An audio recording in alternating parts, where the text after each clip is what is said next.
All right, what's going on, everybody? Welcome back to the Thursday night hang here on the OnoLive channel. How you doing? We're here for our weekly coffee and cigars live stream. And for those of you who were here last week, know that we didn't do one last week. Had a little bit of an issue come up at the last minute. I got a call right around 4 o'clock from my mom, and she was like, "Well, your dad has taken a fall." They were at the grocery store, and he kind of tripped over the shopping cart and fell kind of on his face and really just kind of mucked himself up. But it was really more of just more abrasions and lacerations on the face and like hands. Nothing serious, no broken bones or anything like that. So, I went down there to help, and I figured, we're probably not going to be done before 8 o'clock. And so we didn't get finished till like 11. Had to take him to the emergency room. They actually took him in an ambulance to the hospital, and went down there, hung out. They did some tests. They had to make sure that he was all right. And then they took what they do. They did the CT scan and all that, made sure he was nice and clean and no issues. And then they sent him home for the night. And so that pushed us off from last week, and now we're back this week with more of the Coffee and Cigars live stream. So we're back. How you doing? Hope you're doing well. Good to see all of you back here again. And today we've got some interesting cigars. I've been thinking about this for a little while, trying to figure out should we use this cigar or not. And this cigar actually takes us back 13 years. And 13 years ago, I was hanging out at a place called Fader's Tobacconist. Fader's Tobacconist in Baltimore and in Towson, Maryland. And back then, Tony used to work at Fader's. And in 2013, there was a gentleman that was starting a new cigar brand at the time, a company called Fratello Cigars, Omar DeFrias.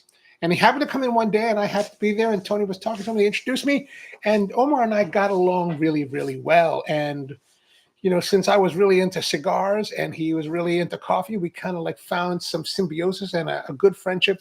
And we decided to collaborate together on making, because something I was interested in, how do we make a coffee that will be paired to the cigar? And I wasn't thinking just like, let's just think about some generic flavors for the coffee that would go well with any cigar. It was really more about putting together a flavor of a blend of coffee that would pair specifically to that cigar. And I was like, And so we did that. And I would like to believe that we were pretty successful, right?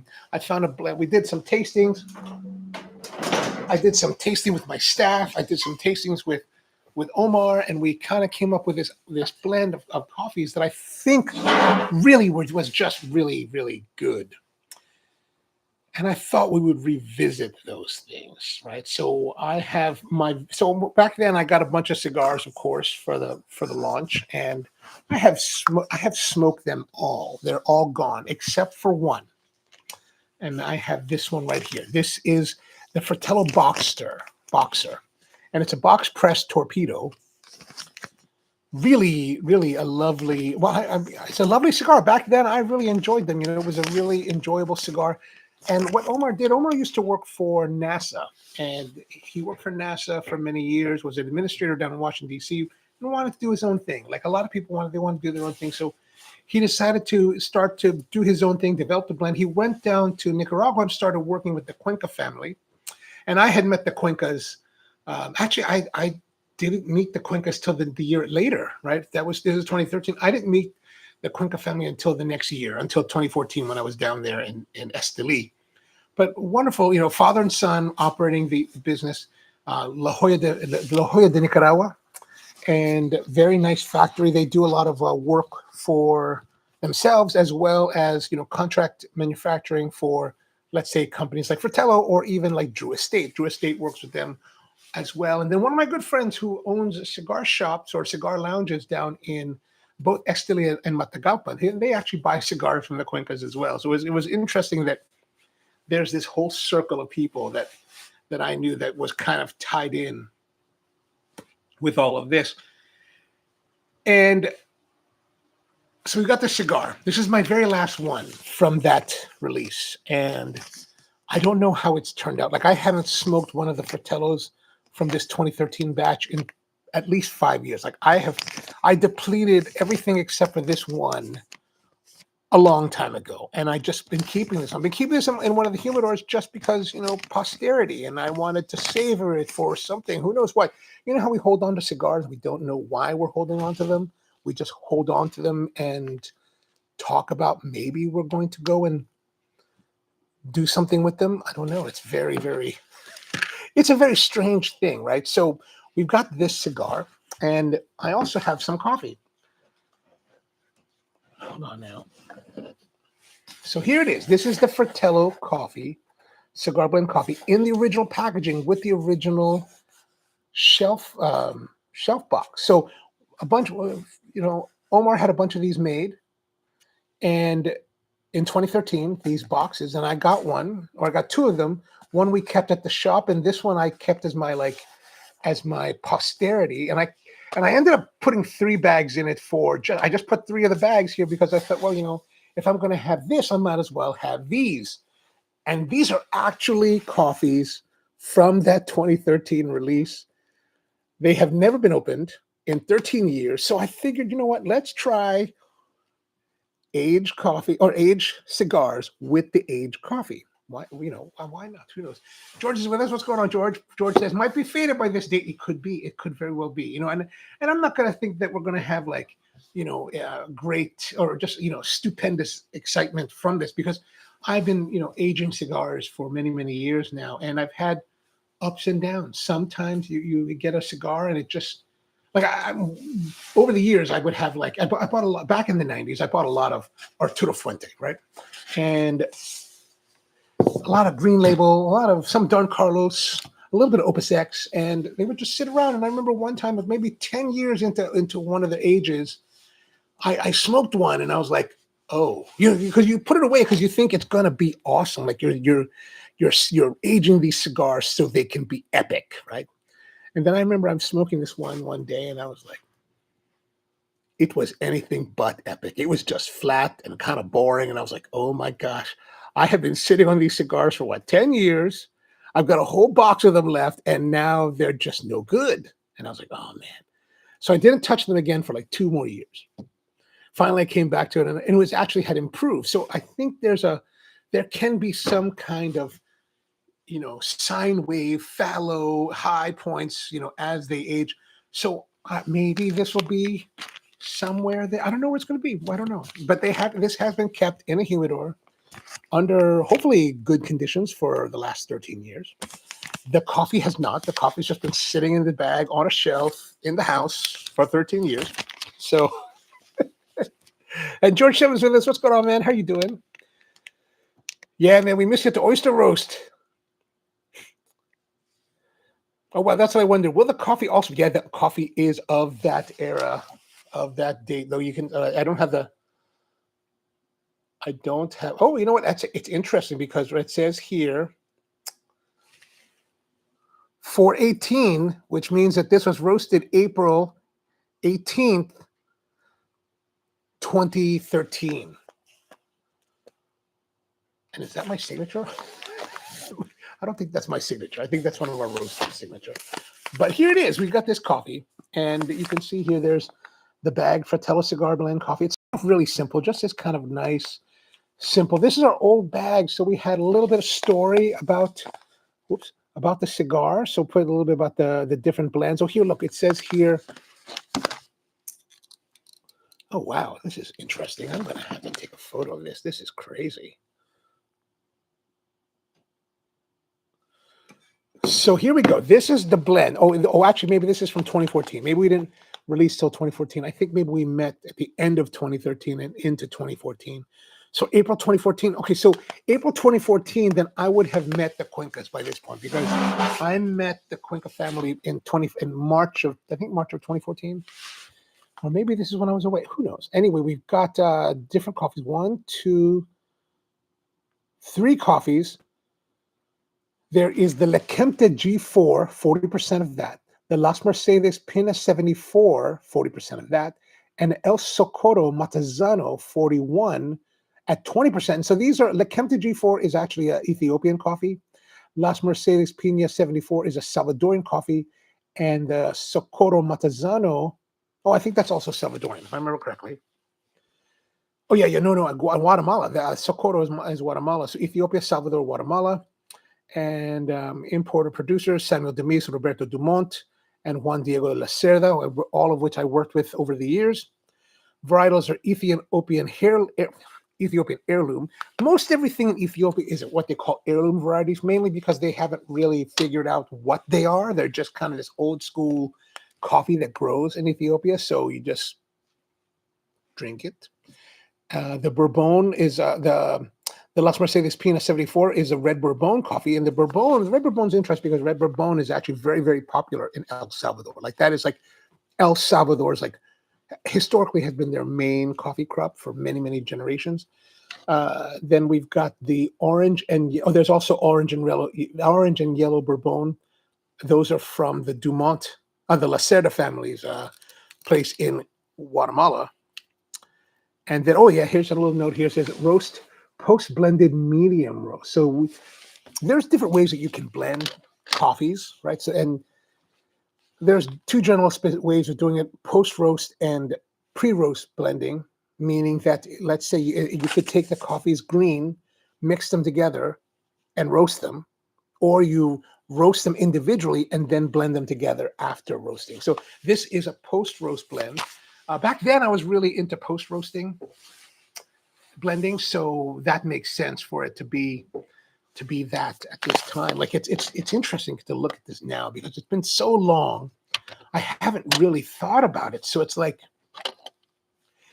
it's a time capsule of how we used to do coffee many years ago, huh? And then on the other side, we've got a little bit about different recipes, how to brew in the different ways of brewing, right? So you got a little bit of recipes, and then we have then a little bit of information about the company. So you can see here, brother in Italian. So yeah, that's the coffee. We're going to do that. 10 ounces, 10-ounce bag. We always do that. George says, I'm burning a total opposite experience tonight, a prototype blend of a Petit Corona while nursing a Boulevardier. Oh, nice. Even the whiskey isn't as old as your Oh, George says, I got real home late from work. No worries, man. No, I mean, you could have come. We were there till like a good 10:30, 11 at night. So there's always opportunity to hang out. Okay, so we got a resealable bag here. So I'm going to pull that open. And I got to say, this heater is just burning me up, like burning me up. Gosh. The one thing about these heaters, they're not, I think they just run at full blast. Like they have different settings, but it's really about, I think it has a temperature monitor on it. So it'll turn off when it reaches a certain temperature, but you know, with the space this big, it never turns off. It just goes full blast. All right, so everything's still fully sealed.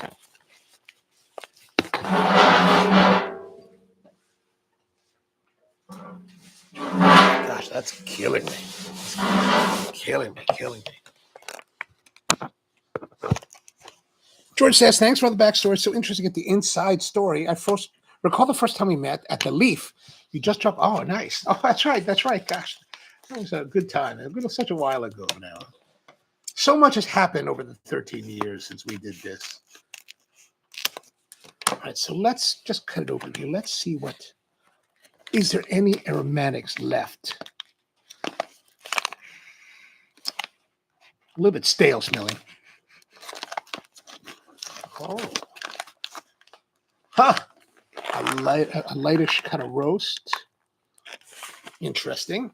All right, we're going to grind this up. We've got this grinder here. This is the Porlex grinder from Japan. Stainless steel body, hand grinder.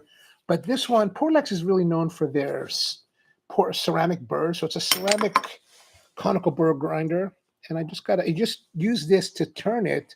And that changes the separation between the burrs. So we don't want it to be too close. We want a medium grind. So I'm just kind of guessing that that's going to give us the medium grind.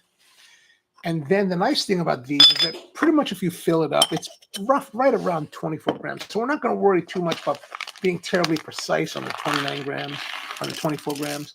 We're just going to fill it up. Oh, I got to be careful. Be ashamed to waste any of this now. I gotta reseal it so that I can keep it for another 13 years. Okay, put that back in there. And this just puts a cap on. Oh, actually, I need to go coarser because we're doing a full immersion brew today. So we don't want to be too, that's too coarse. Okay.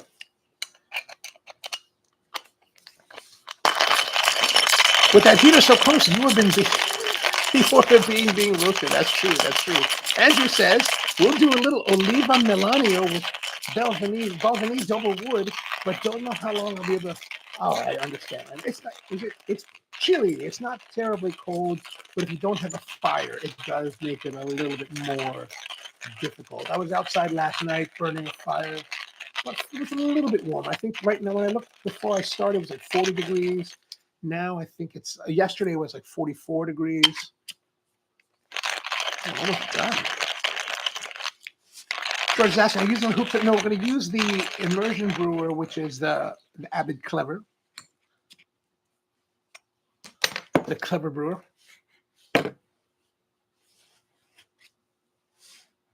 Hmm.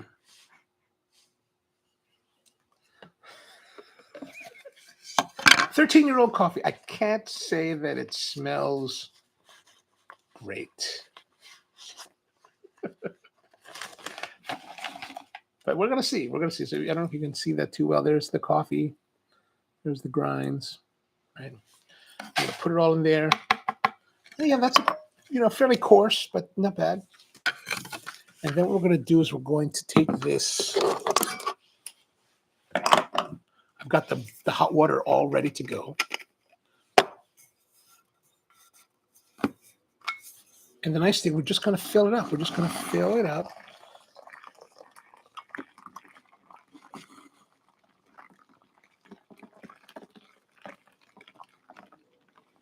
Okay, that's good. Now, of course, we are in the heat, so I got to do something about that. I'm going to heat up the mug a little bit. It's been outside all day, so it needs to have a little bit of tempering. Now, I do have notes. Well, I had notes. Had this been last week, I would have remembered all the notes about the flavors and the components of the cigar, everything about it. But since it's been a week, I don't recall, but it is made in Nicaragua, Esteli, by the Joya de Nicaragua family, or factory. And yeah, there it is. That's pretty much it.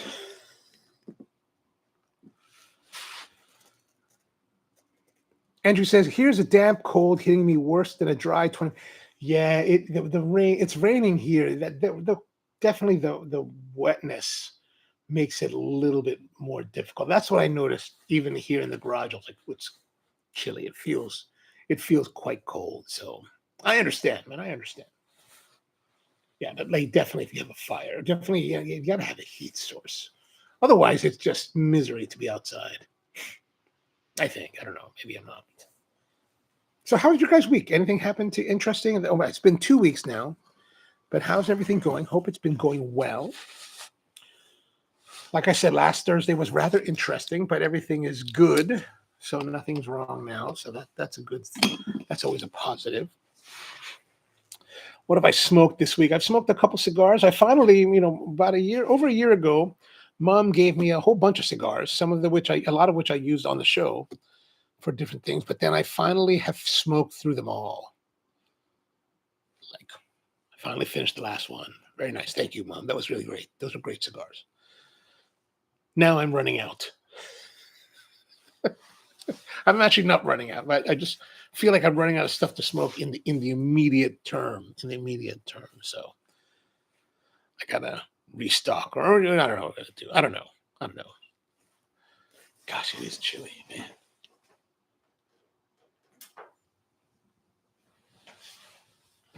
Like, it's been so cold this past couple weeks. Like, I have a 20-pound tank on these, or 5 gallon tank, 20 pounds. No, that's not right. 5 gallons tanks on these things, and man, Yesterday was the 18th. I had to replace the one tank on the yesterday, and I just put it in on the 15th. So it was like pounding through it, just pounding through it.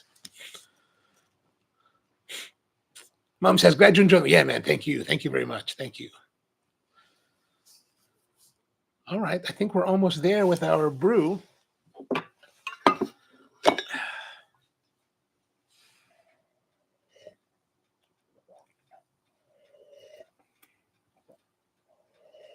Okay, so that's the nice thing about the clever brewer, right? You just take the cup and you just give it a little bit of a crack there on the lid, and then you just sit on top. The valve opens and it just flows through. Like, that is just so nice. This is why I like the clever. Like, for my own home brewing, like if I'm brewing just by myself at home, this is kind of what I like to brew as.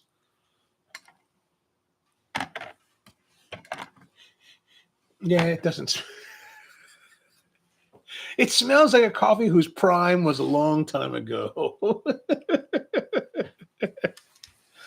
Those of you who watch the morning show, this may be a preview for one of next week's episodes. All right, that's filled up now all the way to the top. Let's see how it tastes. You know, it has this aroma of like nuttiness, which is probably not a good thing, like a peanut. Very nutty, very nutty. I don't know. I don't know what's going to take us, but we're going to see. We're going to see where it takes us. We're going to see where it takes us. Tell us how much a clever brewer actually costs. So the clever brewer, it's gone up over the last few years, but the clever brewer is like $30, I think now. You can get it for $30. I think they're very reasonably priced. Although if you're in my area in Baltimore and you're looking for a vacuum pot, a siphon, I just saw one today while I was at the Restore, the Habitat for Humanity Restore. They have one, actually really a nice one, like a really nice vac pot. Now that I'm talking about it, I think I should go back and get it. But it's a vacuum pot siphon brewer. It's $20. Like, it's really a good, that's well priced. Sometimes they have things at the Restore that is not well priced, and I just get a little bit irritated. But that's well priced. That's well priced. All right, let's now go to our cigar of the day. Our Fratello. Now, this bag is not of the 2013. This is a couple years later. It took Omar a couple years to make these bags, but I have a small stash of them. So I thought I'd put it in here and, you know, a little Boveda to keep it nice and fresh. Uh-oh. Are there microphone issues? Let me know if there's microphone issues. It looks like I'm transmitting and the receiver is receiving it. And Rusty says, I was hand grinding. Did hell freeze over? Sometimes. It's cold. It's cold outside. It's cold outside. So here it is. Here is the Boxer Fratello, box pressed. And I think this is really, I was going to say this is really before I started to really codify my love for box press, but I can't say that's true because prior to 2013, I was already smoking a lot of the SP54s from Abe Flores from his 1975 series Privado, which were all box pressed of that series. So I guess I can't say that. I think I've been a box press fan for many, many years now, but this is a box pressed torpedo. So, and it's still, look at this thing. This thing is 13 years old. It's in good shape. Like, let's take it out of the cello. Okay, Mom and Andrew says it sounds good. Good. There was a noise like your mic was hitting your shirt or jacket. Okay, it's interesting you mentioned that because I have been dressed like this all day, and I actually shot a video for one of the other channels earlier using this microphone, and I actually had it pinned to my shirt under the shirt that I'm under this denim shirt that's underneath this puffy. But the puffy, you can even, as I finished editing already, it's going to release tomorrow, but you can hear the puffy ruffle sometimes. And I was like, oh, so that's why I'm actually not wearing it on my body at the moment, because this puffy will move and it'll be like this kind of, like that kind of noise. So, All right, so let's look here. What the wrapper looks really like. It really looks nice, right? I remember when Omar first came out with this, he had this band, and I think it really took him a lot of time to get this band correct, like all the geometry as well as the printing and everything for it. And I remember thinking, wow, that was really an awesome band. Like just in 2013, it's like, wow, no one ever saw something like that. But okay, as I'm feeling this, right, like it feels like supple leather, like it's really nice feeling. Like there's a really nice tactile feel to my fingers, and it looks, look at this thing. This looks in great shape. Like this wrapper is just in fantastic shape. This is like testament to the Cuenca family's factory workers who make really beautiful cigars. And actually, I hadn't really thought too much about how beautiful cigar they make until right this very moment. So the smell, the fragrance is very much like not a very light, but a light tetra fish food.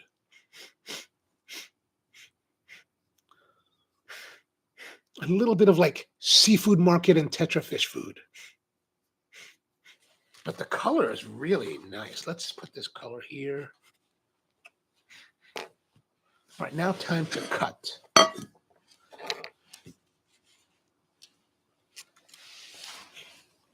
I'm going to cut this.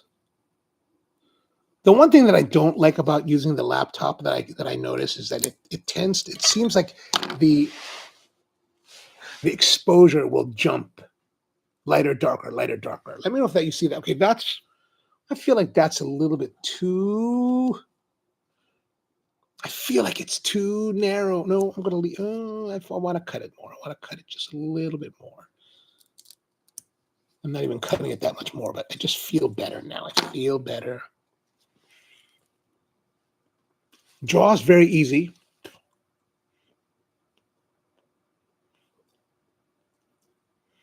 There's a light spiciness, like a light spicy, like a light cayenne, very light cayenne. Kind of right here, the tip of the tongue.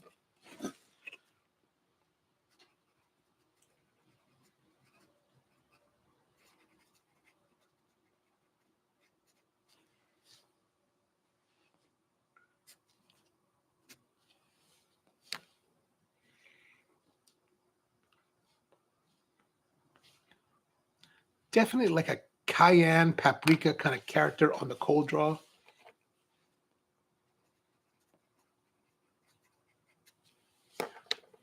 Interesting. Okay, that's interesting. George says, I thought the heater cutting off on and off was affecting the lights in the garage. No, actually, the heater never turns off. Like it's always on. That's strictly, see, that is strictly the camera on the computer making adjustments on the fly. Mom says I always want to try something from that brand, but still have. I mean, I have enjoyed them. Like this one, I when this came out, I really liked this lineup. I haven't, to be honest with you, I haven't had the Fratello cigar, any Fratello cigar, in quite a long time. It's kind of sad. I really should have them.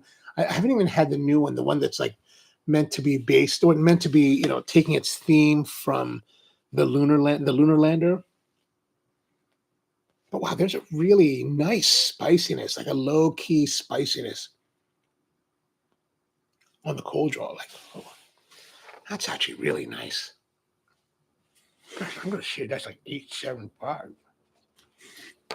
Like intensity wise, like the Tetra fish food was very low in intensity, but the qualitatively of this spiciness is really just kind of like exciting. I find it to be rather exciting. Okay, so let's light it out and see what we got. Got our matches back from the Churchill Club in Dubai. I'm almost finished with matches.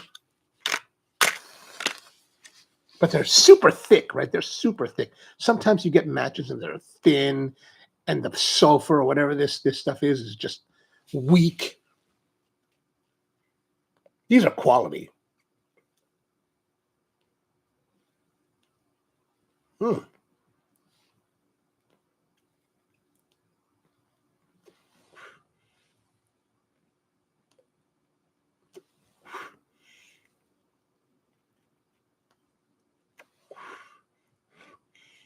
Ooh, you know what? There is some spiciness to this thing. It had, like I said, it's been a long time since I've smoked a Fratello, especially this original release Fratello, and like I had forgotten what it was like or what the characters were. I do remember that then I really liked it. I really enjoyed the first releases of Fratello.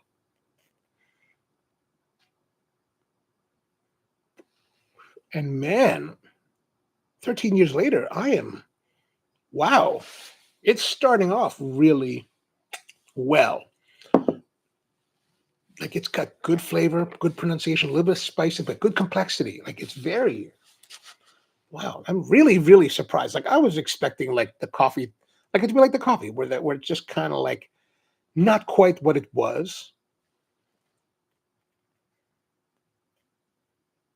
And like I said, I don't recall what it was, but I remember liking it then. And and my initial impression with these first few puffs is very, very positive. Like I'm very much interested and excited by the flavors that I'm tasting right now.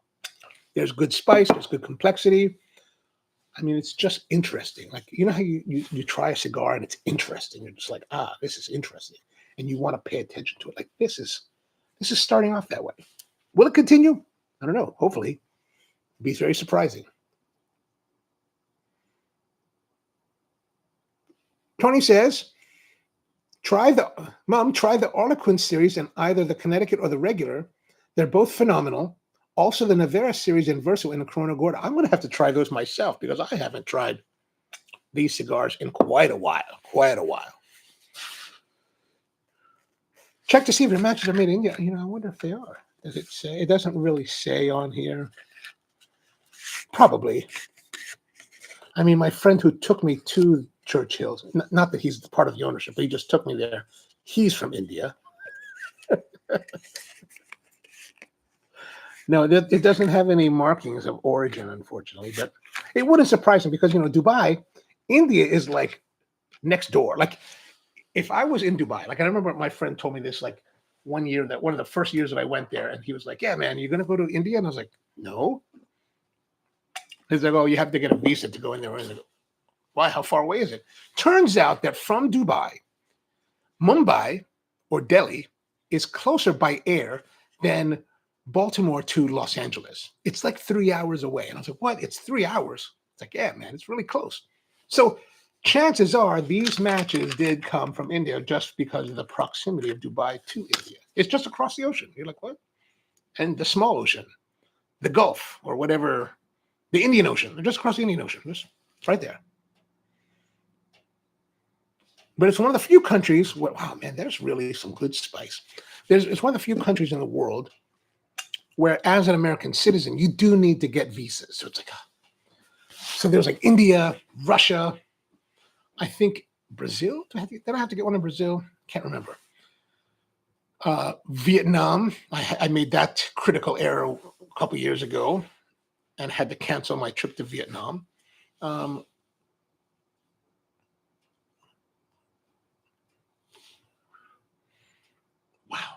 This is.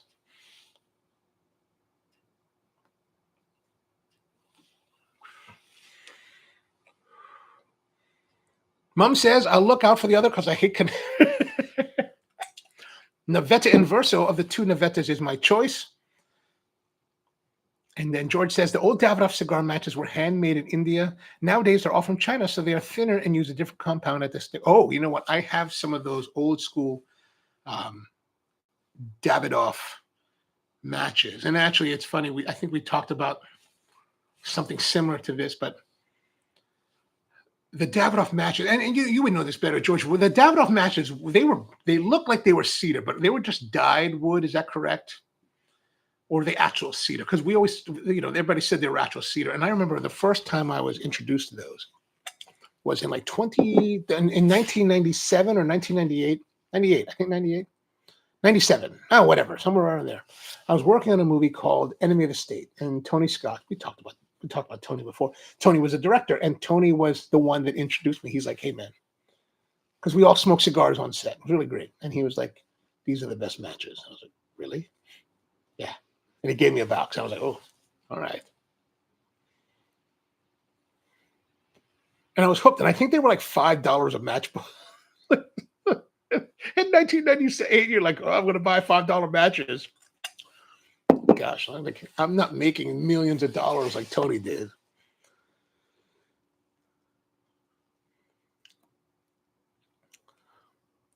Striker, oh, that autocorrect, it happens. It happens. The stick, oh, striker head. Okay, gotcha. You can tell if they are first gen dyed a reddish color, not seeded. Okay, so they were never seeded, just dyed. Okay. And I'm relatively sure I still have at least 1 or 2 match boxes of those somewhere. I'm gonna have to look for them for next week. $5. Yeah, see, I remember $5. I remember buying them and I was like, this is dumb. Like, but Tony said they were awesome, and they were awesome. They were awesome matches, like the greatest matches ever. Actually, now that you mention it, I think these have very similar in characteristics to those matches. I'm gonna have to call my friend and be like, hey man, before you come to the trade show, if you go to Churchill, would you grab a couple boxes?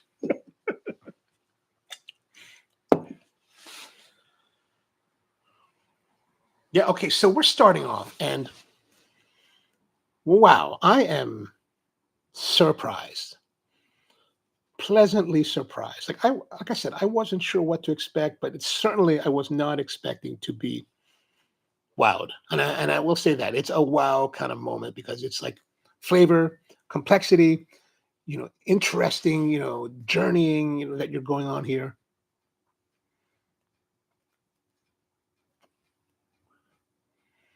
Like definitely spice. There was some cayenne, some paprika. There's maybe a little bit of breadiness somewhere in there. But wow, man, like this is just killer. Like I'm just really like, there's cigars that we've had. Like, let's say we have the high end stuff, right? The stuff that's like 90 plus, 92 and above. This is not like those. This is a very different character. Those cigars tend to be very complex, very elegant smoking cigars, very like refined, like genteel kind of cigars. This is not like that. This is definitely much more, not más fuerte, but definitely much more interesante, more very like it calls your attention. It's like it's announcing its presence, but not being too forward, not being too bold. Right? Like if I was to compare this to the Roma Craft Revenge,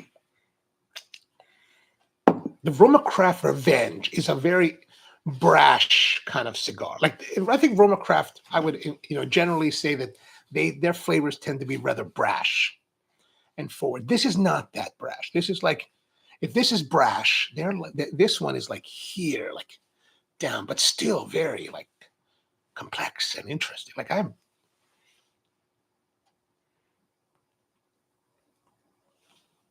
am just like, whoa.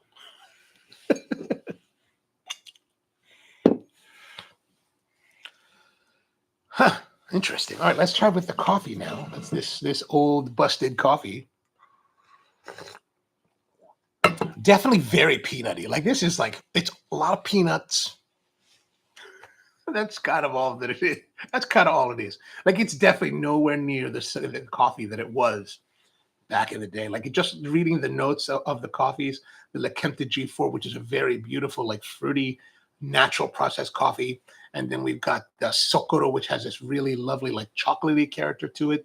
And then there's the Salvadorian coffee, which gives a nice, clean, like, kind of like rounded character to it. This is definitely coffee past its prime. You should not be drinking 13-year-old coffee under any circumstance, right? Even when it's blended and roasted by a genius.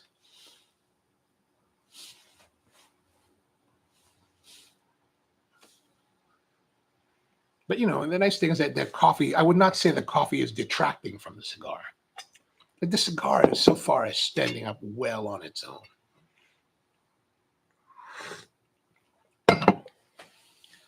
But I can't believe it's Thursday already. Like the week has gone by relatively fast.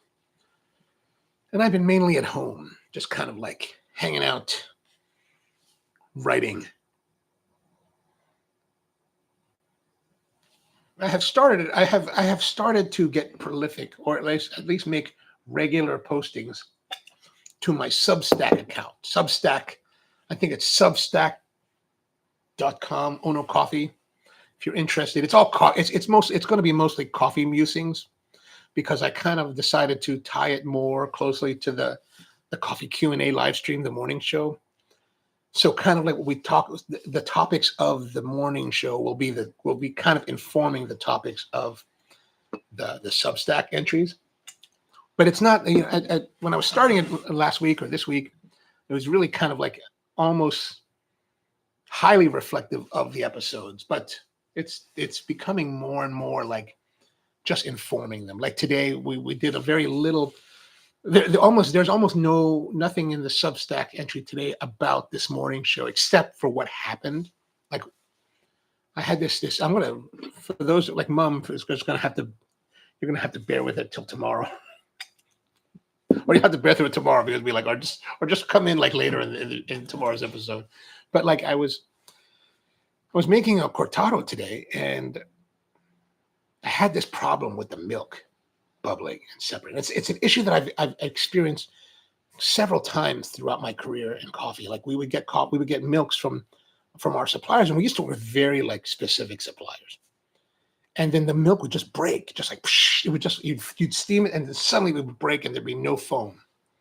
I just couldn't understand it. And working with the creamery, they were like, we think that it has to do with the homogenization of the milk. And if you're not familiar, milk from the cow has milk fats, right? And they separate out. So when you have cream line milk or raw milk, you'll typically see them in the bottles, and they'll be like, fat globules floating around. And you got to shake the crap out of it to get it to homogenize into, or to re-emulsify into the liquid.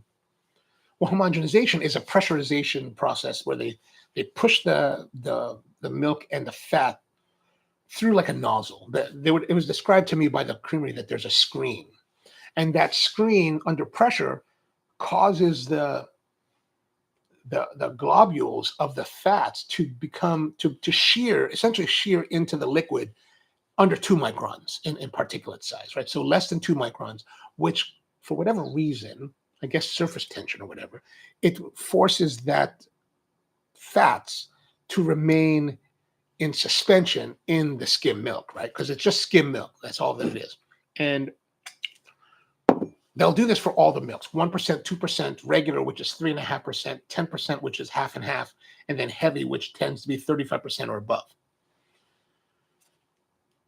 And so they had told me before that it was, the screens are when the screens get old, they kind of like, the milk can kind of act wonky. So that once they replace the screens or clean or whatever they have to do them, then it returns to the way we expect it to perform, which is terrible when you're buying like, 30 gallons a week and you're like, now we won't have good quality latte art for another week. Like that's just a difficult situation, right?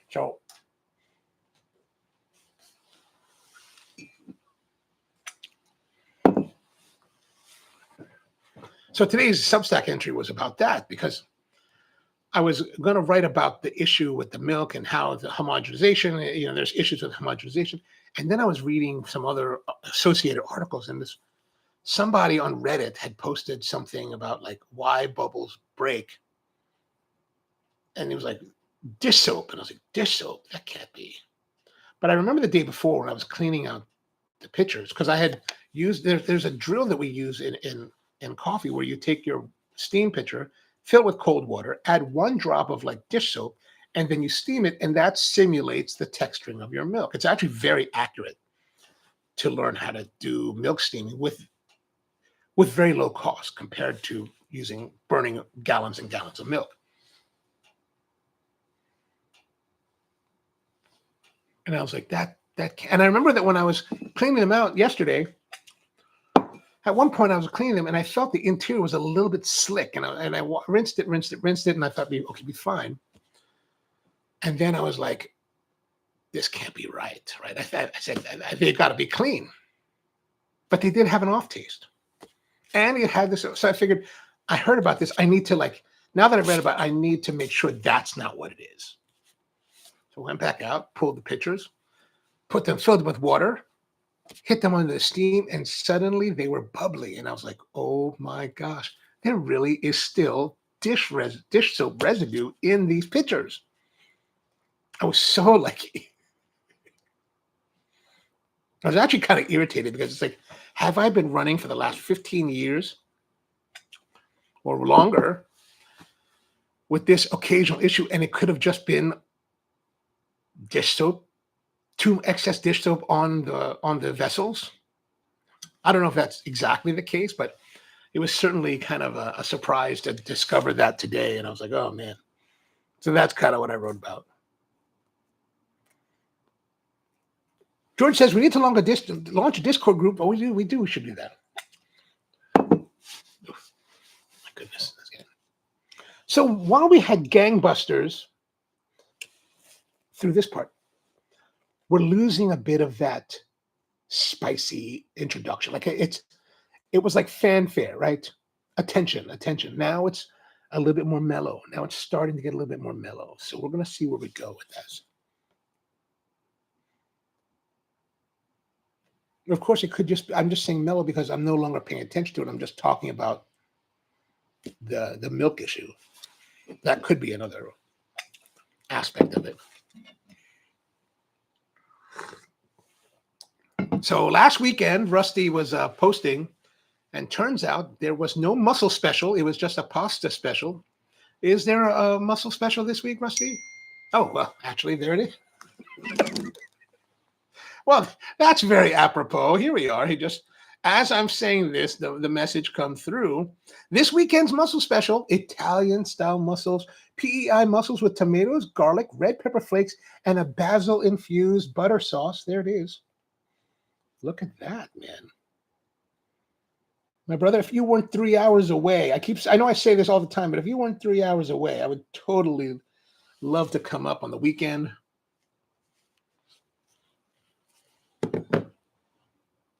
There's still some spice, some robustness. It's a little bit heavier now. It's a little bit heavier, a little bit darker character. That spice is just more weight, like body interest. Maybe more of a chocolatey tone or cacao tone to it.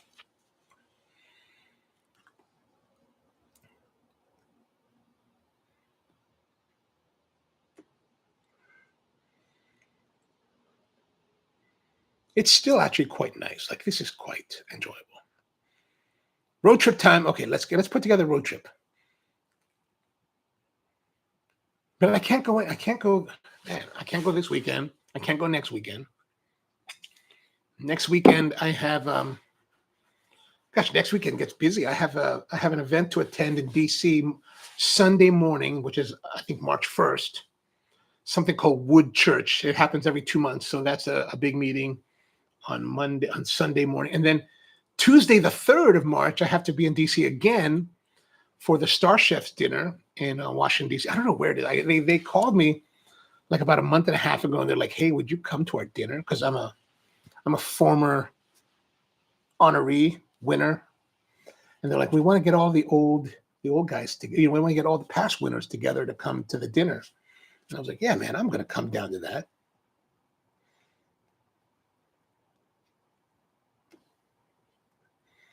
That's the organization that put on the chefs conference I used to go to in New York City. They haven't done it since COVID.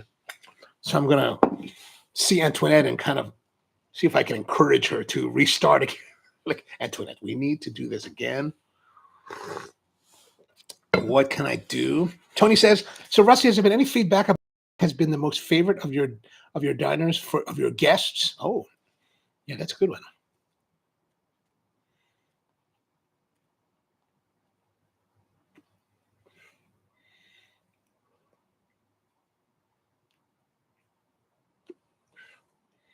I wonder if I'm getting palate fatigue. Like it doesn't have that pronunciation right now, or it's just kind of smoothing out. I don't know.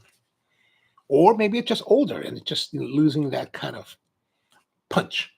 Rusty says, I do have one couple that always orders the muscle special every week. They are are in for dinner on Fridays. Oh, nice.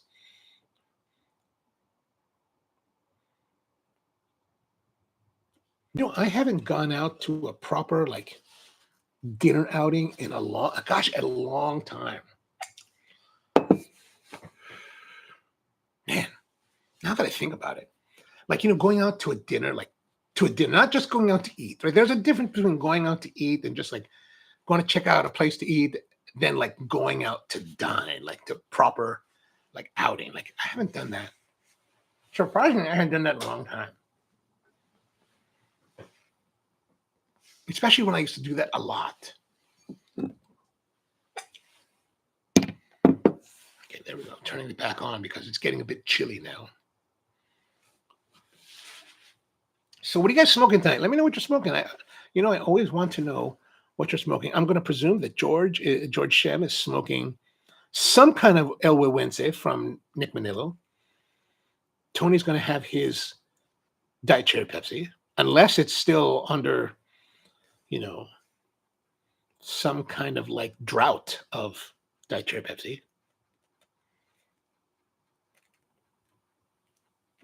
We know that Mom is not smoking in Connecticut.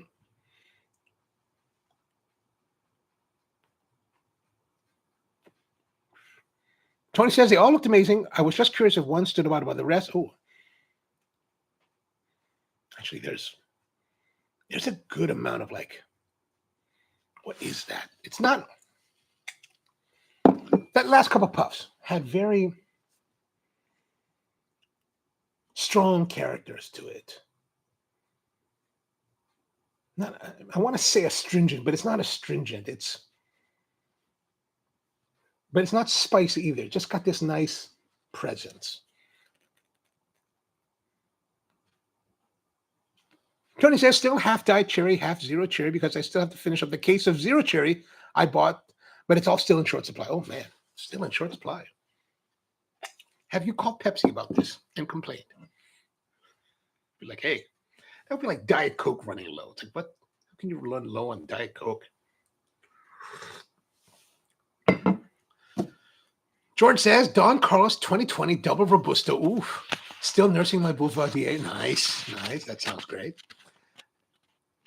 And Tony said earlier, the midway through the EPC Essence Sumatra Toro. Nice. Very nice. I still have the bands from what I smoked this last couple nights.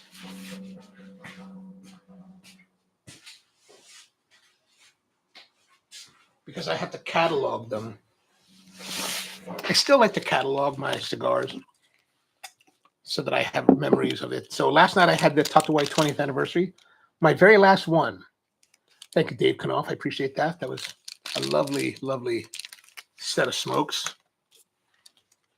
Here, these are some of the ones from Mum, the Altura. Smoked that the other night. The Catch a Fire. That was also very recently, just this past week. The Puriscal Costa Rica, Olman. Did that one. And then, this is the one that George gave me the other day. Oh, no, wait, which is the one? Maybe the Altura was. Well, maybe George gave me this one. Maybe, George, you gave me the Altura, right? That was not a Mum one. These two are Mum. This was another one from George, the 20th anniversary, or the 30th, 20th. What is the other one then? Is that 20th anniversary too? The Black Label one. I can't see. I can't see anymore. It's terrible. Oh, the Grand Merveille. Well, maybe that was 10th anniversary.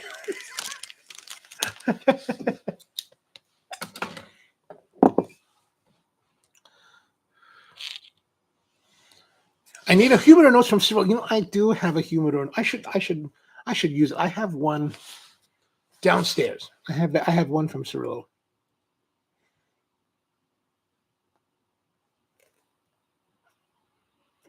Actually, I'm building a table for Cyril. He asked me to build a table for him. So we talked about it a few weeks ago. And it'll probably take August to make this table.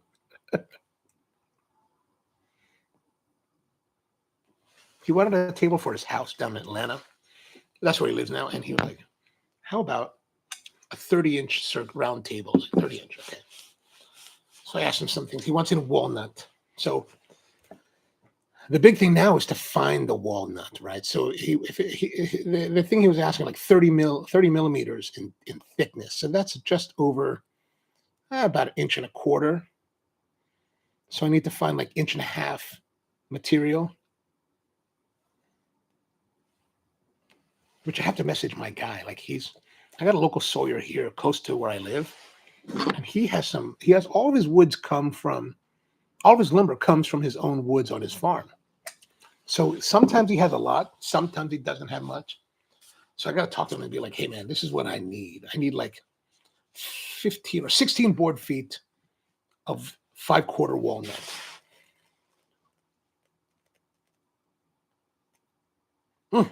Thank you. That is the 20th anniversary, Miami 2, Bekiev 898. Ah, yes, thank you. You're right. You're totally right.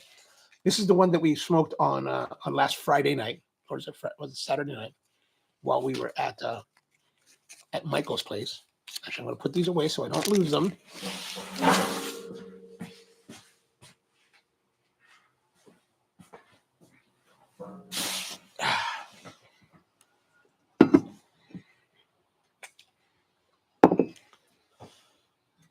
So yeah, and the thing was like, he's like, so one of the things that I find is that some people, like I tend, if left to my own devices, I tend to favor weird, what I would say is weird woods, figured woods with void, right? I like voids, I like figuring, I like crazy looks, but some people only like straight grain, like just straight grain, like really clean looking. Like my niece, I'm eventually building a chair for my niece because the chair that I've been working on is kind of her namesake. And so I told her maker, and so I was asking her not too long ago, I was like, so what kind of wood do you like? And she was like, she's one of the people that likes straight grain. So I was like, okay, straight grain works. But Cyril was like, well, whatever you want. And I'm like, well, whatever I want? What I want may not be what you might like. But he's like, no, I want it to be your style. I was like, all right.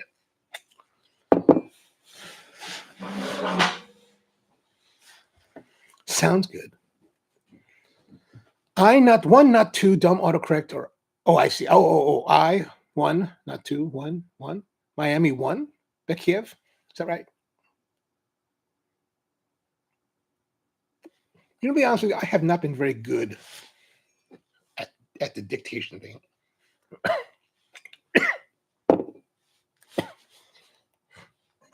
I'm inhaling some of this smoke. I'm inhaling some of the smoke because I feel like I'm enjoying it. Like I'm like, ooh.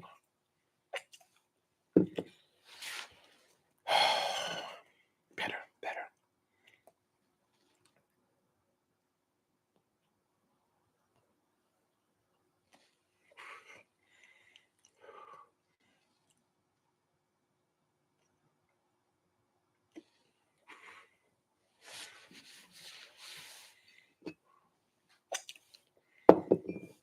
But this is very nice. Like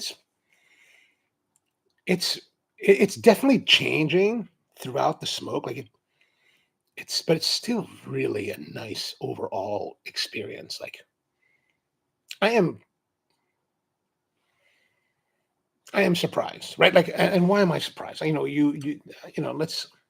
If you buy cigars, let's say Padron 1964, or you buy, I don't know, Don Carlos, Arturo Fuente, these fancy cigars from fancy cigar makers, you expect that you're going to have cigars that are going to be able to age and become something still very enjoyable over the years. But I have smoked cigars where they're just regular cigars and they didn't last very long.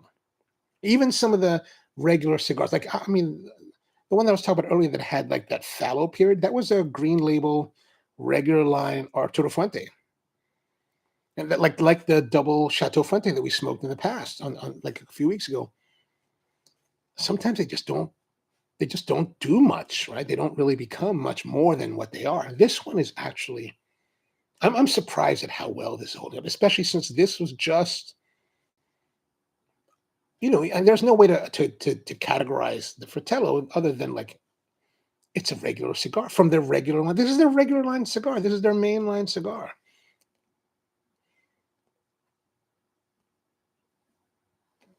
But I would have to say this is the way that it's performing today is a testament to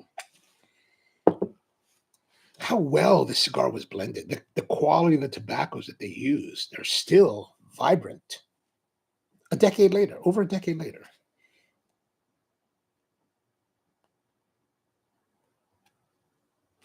We're not gonna be honest. Like it's now 9 o'clock. We're this far through it. I'm smoking, and I'm smoking this greedily. Greedily. Like there's no way to say it. It's just greedy. All right, let's see here. Body-wise, for the first third, the body's not that high. I'm going to say it's more of a medium body. Qualitatively, I'm going to say it's 8.75. I don't think it's excellent, but 8.75 definitely for sure. And the flavor, the flavor was that first third flavor. I got to say it was excellent. I'm going to say 9 for that.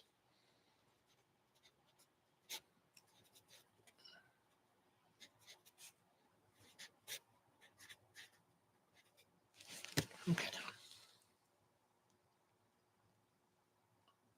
George says we don't call them fancy. We call them touche. Touche to you there, George. Touche to you. Touche to you.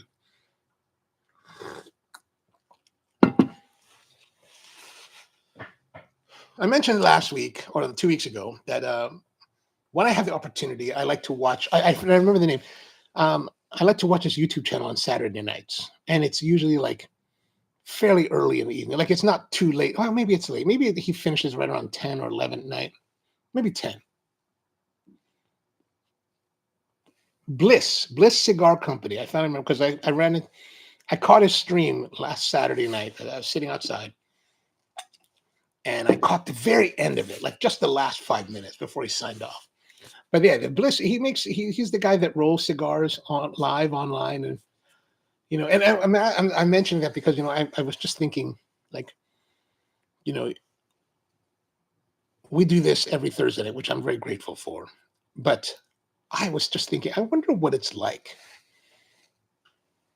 to be on the other end, right? To be sitting there and who knows, maybe, I would presume that you're enjoying the babble or it's just in the background. But I was just like, oh, I wonder what it's like to sit there and have a cigar while listening to a cigar show. But I guess I kind of had that with the Bliss. Like the Bliss he's interesting. Like I would like to find a way to go visit Santa Barbara and be like, hey man, can I try one of your cigars?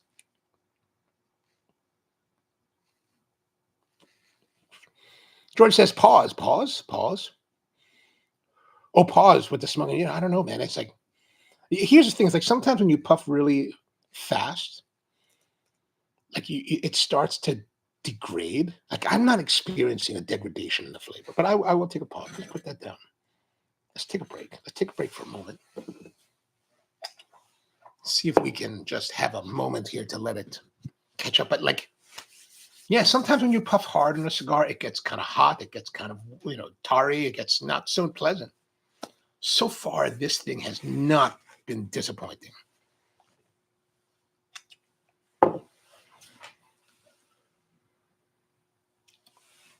George says, I think there are better reasons to visit.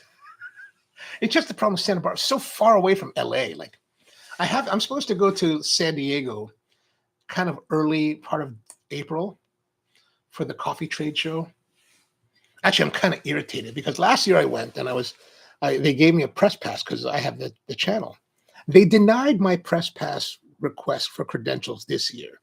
And I'm kind of irritated by that.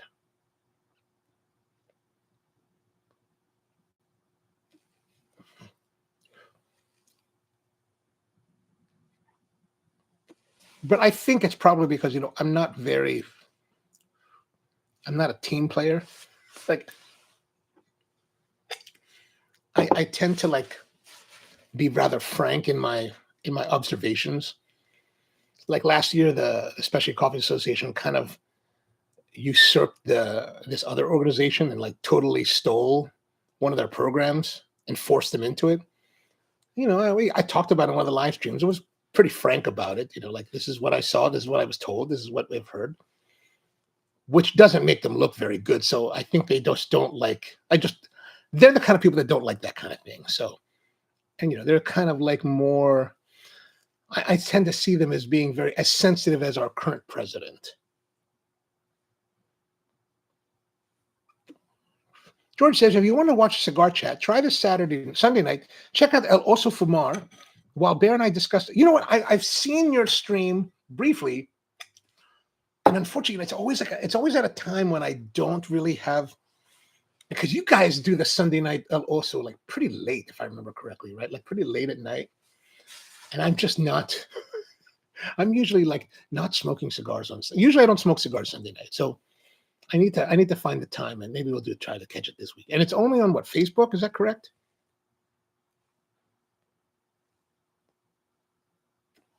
So are you on there with the Bear every week? Oh man, I should turn the fan up. This is just crazy. And if I remember correctly, like is it his show that I've seen? He's got the Alec Bradley background, right? So these guys, they're all sponsored by cigar companies? Is that how that works? I'm sure he has a greater reach and larger audience than we do here.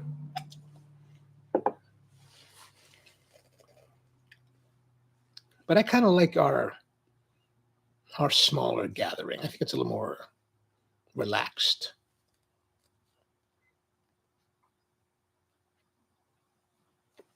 Plus, what I'm also kind of cautious about as far as like, talking about cigars, and I prefer that we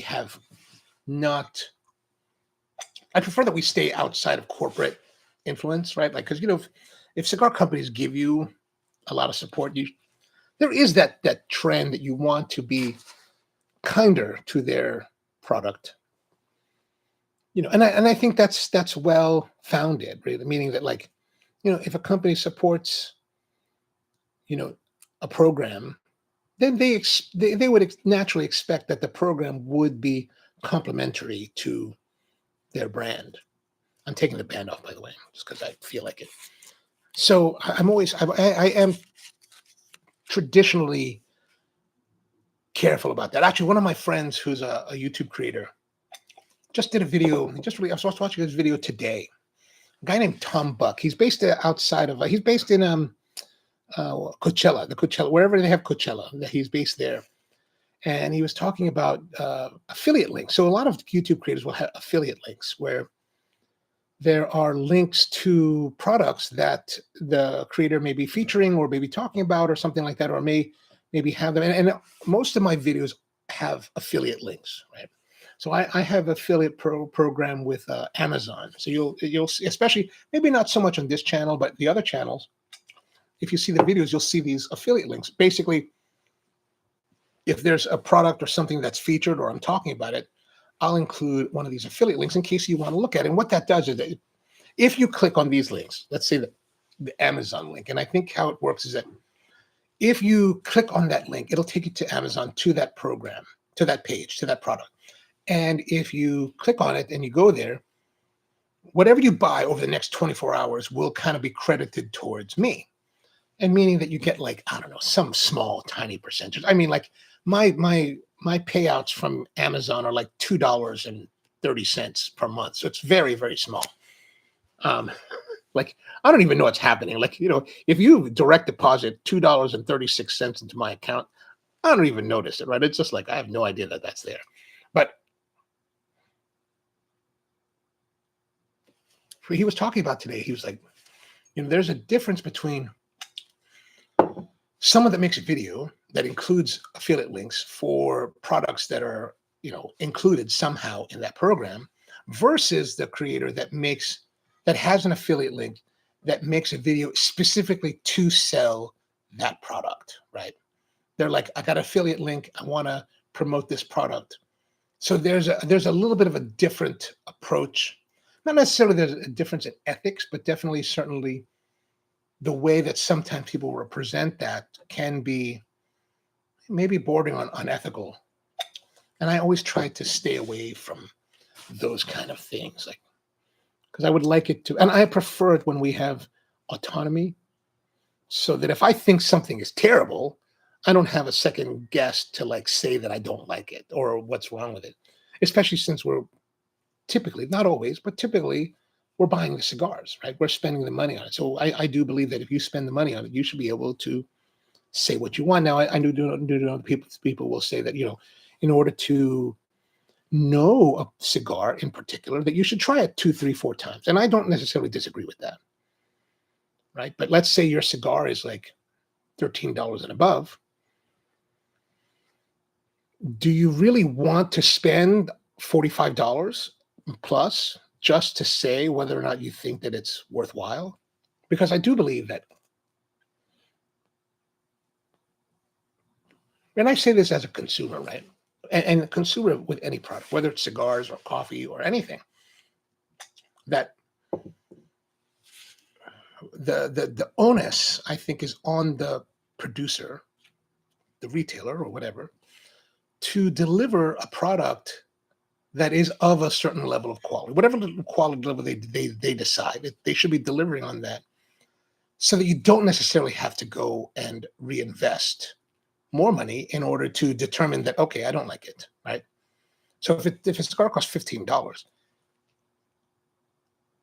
I think that it's very apropos to be like, I spent $15 on this, it didn't perform well, and I didn't like it. Now, I do think that it's important to bear in mind that as a viewer, that, like, one cigar may not necessarily be the entire presentation, right? Many factors can go into a poor experience. Maybe there's a plug, maybe there's something wrong, maybe the conditions were poor, maybe the cigar was held in poor conditions. There's a whole range of things, and I think that's important. And I hope that in my case, that when we have run into issues, I hope that I've been cognizant of potential things that could be impacting that experience.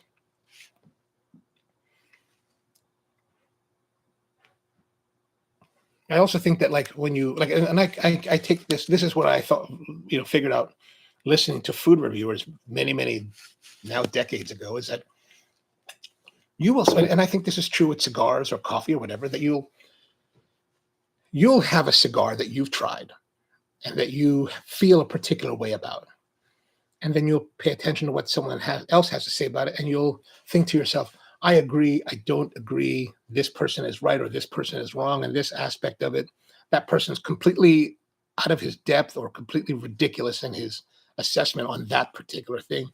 And I think over time, you start to learn, what does that particular reviewer like and dislike, and then you can, and how does, and that, and then you look at how those dislikes and likes compare to your own personal taste, and then you can be more equipped to determine whether or not that particular review applies to your personal palate. And I think that's an important thing to bear in mind as you listen to people bloviate about any topic. George says, Coop Show, Developing Palates, and El Oso Fumar are all sponsored. But of course, I provide. Well, hey, that's very kind. That's very kind. But I can't say that just because they're sponsored doesn't mean anything untoward towards them. I mean, I met the one guy from Developing Palates. I forgot his name, but I really like him. We got along really well. I really respect the work they do. And most of them, I do respect all the work they do, El Oso Fumar, as well as, Coop. I've met Coop many times. I've been on the same podcast as Coop several times. Even the guys from, Half Wheel, I think they do a great job. Like, and those guys I think they have very good practices where they are some of the people that are like, we want to smoke this cigar multiple times. before we actually give a review. And I think that's an important way to go. And what I like about developing palates is I like the way they do it, because they have a panel of guys, where they 5 guys, and they have a scoring system that they're pretty rigorous about, which I very much appreciate. And you can see with their scorings on developing palates that not all of them agree. Like it's not like they're all like, yes, this is the way. Some of them are like, okay, this is this, and then the other ones are like, this is that. And I think that's where it goes back to finding that particular reviewer within that group who you personally identify with best, and then you can use that as kind of your guide. Like, especially whether you're trying, when new cigars come out, you're like, should I try that? If this person who you align with in your taste is like, oh, that's a great cigar, that's worth trying. But if that person that you don't align with is like, that's a great cigar, maybe you don't try that, or you try it with a little bit of apprehension. Brian's with us. What's going on, man? How you doing? I feel like I'm losing combustion right now.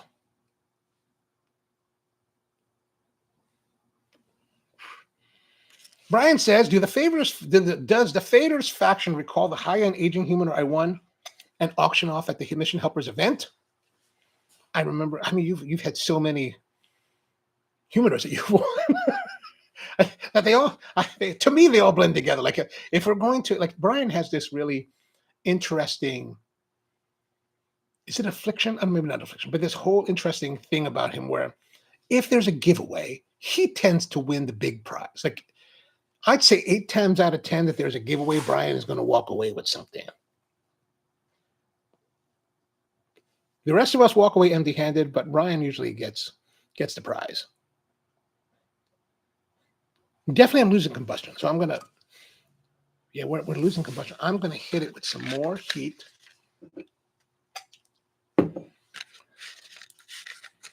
Tony's asking to George, is the Maestro cigar cutter as good as the old PG cutter? Yeah, I mean, I guess it's time. The PG cutter is probably, 20 years old now? It's got to be getting a little bit dull.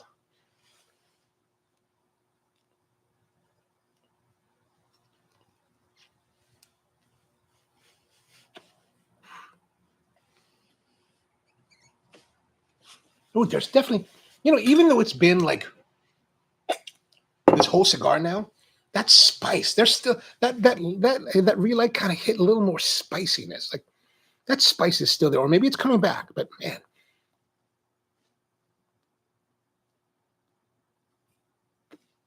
There we go. That's much nicer. Brian says that John Berry won the bid and is now giving it back to me to auction off at a new. Oh, awesome. So Brian's having another event with the Mission Helpers up here in Parkton, Maryland. When is it, Brian? The 17th of March? Is that right? So if you have time and you want to come out to support the Mission Helpers. Mission Helpers are an old school sisters organizations, Catholic sisters. And, as most Catholic sister organizations are wanting to do now, there's not too much new enrollment in nunnery. So the sisters are getting older. And as they get older, of course, life takes its course, and the rank of sisters decreases every year. So Mission Helpers always is a good organization to help out. So if you have the time, that'd be real nice. Steven's with us. What's going on, man? How are you doing? Good to see you. Tony says, is there a single play that's good? Okay, no, that's it. George says, forgive me, I have to go log off, even though tonight was particularly fascinating. Good night, all. Good night to you, man. Hope we finally see each other soon. I look forward to it.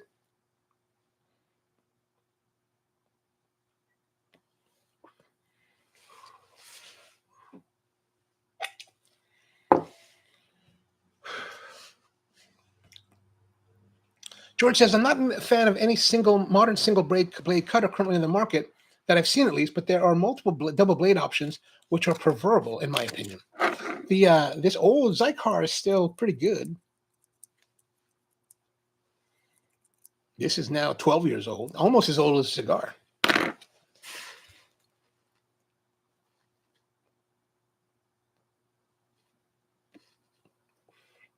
Actually, I learned about this cutter, this Zycar scissor cutter, from Eugenio Ramos, Arsenio Ramos, when I was in Nicaragua in 2014, and we were hanging out with Arsenio at the Tabsa factory, and he was the one that introduced me. He's like, "This is the greatest cigar cutter." I was like, "Is it?" And I started using it. I was like, "Oh, that is awesome." So I bought one. It's still cutting well. Still cutting well. Perhaps not as sharp as it used to be, but I think Zycar has a lifetime warranty, right? Where if I could probably send this back to them and they would not resharpen it, but I've heard they will replace them. But I kind of like this idea that I've had the same cutter for a long time. It'd be kind of a shame to get a new one.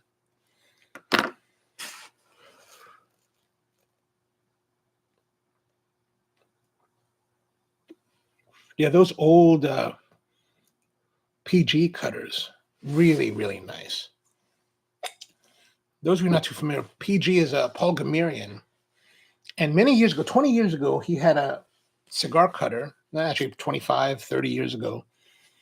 He had some company in Sheffield, England, using Sheffield steel to make him cigar cutters that are very, very nice quality. Like they're super nice.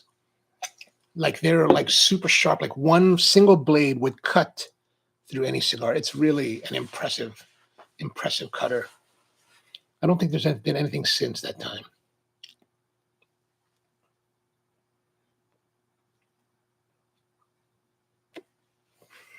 Something that I think, speaking of steels, like I have something to show you. Speaking of steel, oops.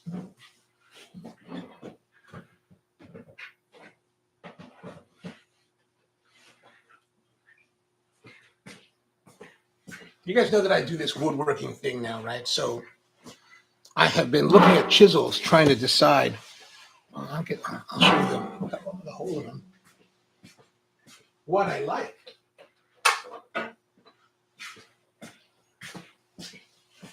Now, in the chisel world,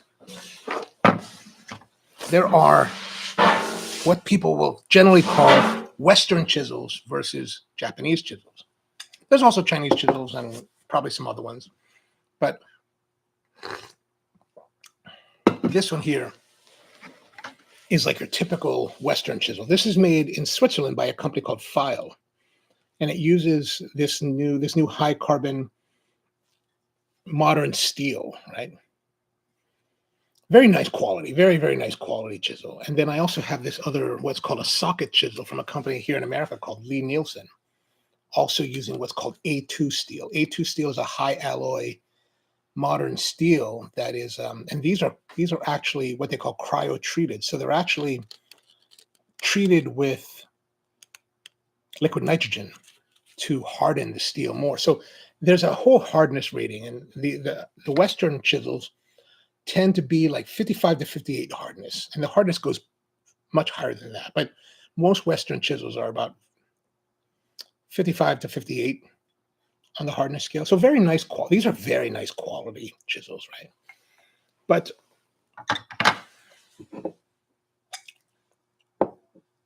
there's also the Japanese chisels, which, if you're familiar with like the old school like samurai sword making, the katana making, they would use hand forged steel for those, where they would fold the steels over to make Damascus, or they would at least hand forge steels together to create both flexibility, resilience, and hardness, right? And so there's a kind of this balance. Like you want a hard steel so that you can hold a good edge, so the edge will stay for a long time. But too hard a steel becomes very brittle and it could actually break. So these modern steels are able to be hard, hold an edge.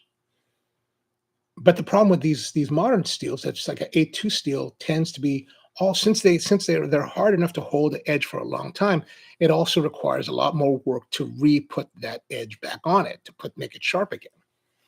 The Japanese chisels, like this one,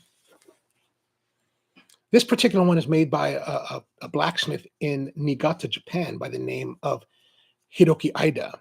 And this is a very old school style of chisel. You can kind of see here, there's this kind of coloration difference, right? It's kind of like lighter or silvery on the bottom, whereas it's kind of darker on the upper half. That's because this is sandwiched together. What they do is they take this low carbon, no carbon iron, and then they take a piece of high carbide steel, and it's just pure carbon steel. Not They try not to do like the other alloys like molybdenum and all these other stuff.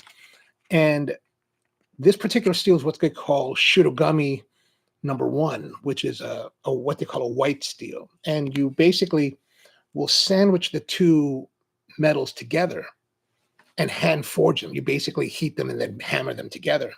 So what this does, it has this whole part here is this old school like iron. So it has a lot of resilience to it. But this steel is very hard. And this steel, so this, by doing this, it allows you to have a good impact resist, or less vibration on impact, but it also will hold an edge really well, but also make it not so difficult to put an edge back on it. And the interesting thing is that these are considered what they call pre-industrial revolution. So this is pre-industrial revolution. These are post-industrial revolution steels. Now, is one better than the other? I don't know. I just kind of find an interest in this kind of handcrafted tool versus the other ones. So there's an interest in that. But the interesting thing about these pre-industrial steels or pre-industrial style of chisels, they're actually harder on the hardness scale. So these will be 60 to 65 versus 55 to 58. Theoretically, it's supposed to transfer. It's supposed to make a big difference. I'm not good enough to know the difference yet. So.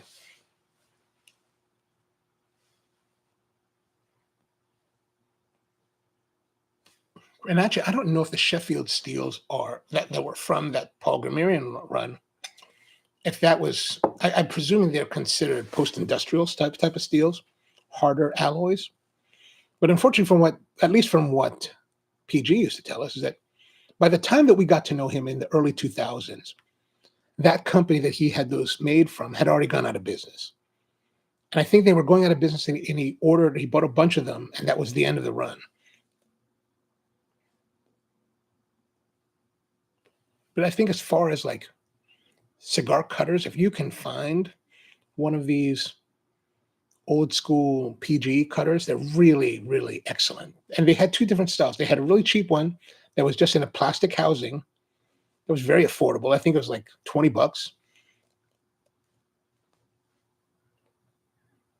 like in 2002. Whereas what was the nicer ones that had like aluminum housing around it with a leather case, I think they were like $50, maybe $80. Ryan wants to know, is Dave on this call? I don't know. I haven't seen Dave yet. Rusty says, I'm going to put this out there. If Tony's shop is open Monday the 30th, I'm thinking about driving. Oh, well, you know what, man?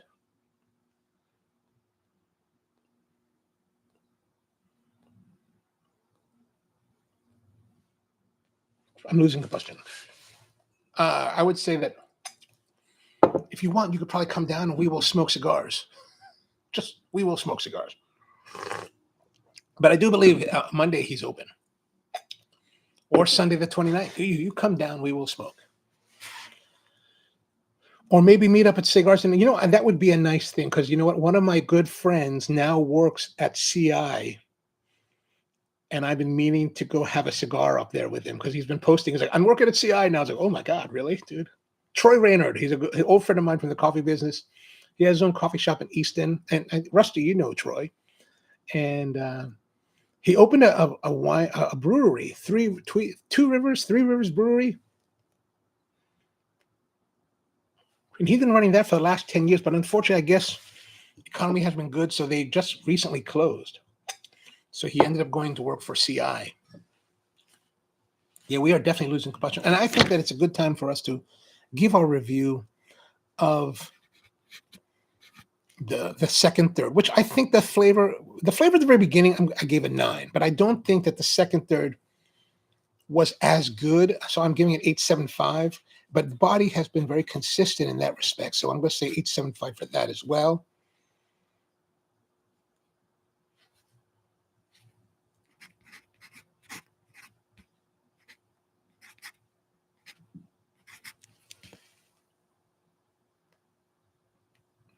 Tony says, we're closed on Sunday. I usually work till Tuesday through Friday and a random Saturday once a month. I'm always up for a cigar. Maybe we could do that on a Sunday.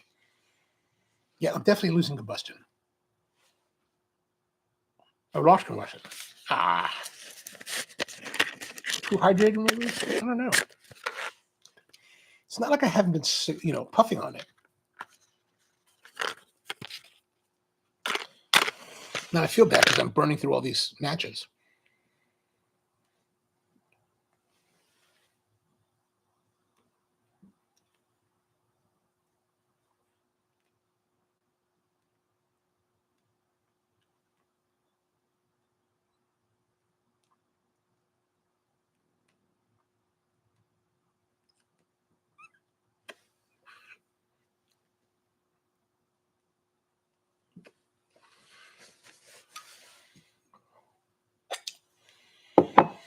The only thing about going to CI is what's there to eat out there? Like I usually stop by CI really quickly. I'm just trying to think what's a good place to eat there.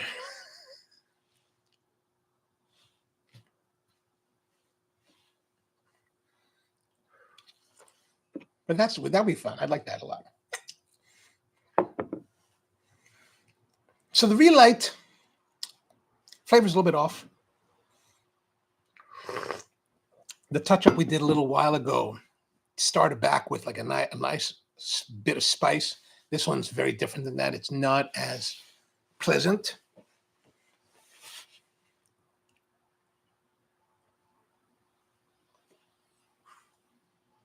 By the way, I want to say that I do appreciate, I see that on my screen, I can see that there are some likes. People have liked. I appreciate that when you hit the like button. If you don't mind, hit the like button. I think it supposedly helps the algorithm do whatever it needs to do.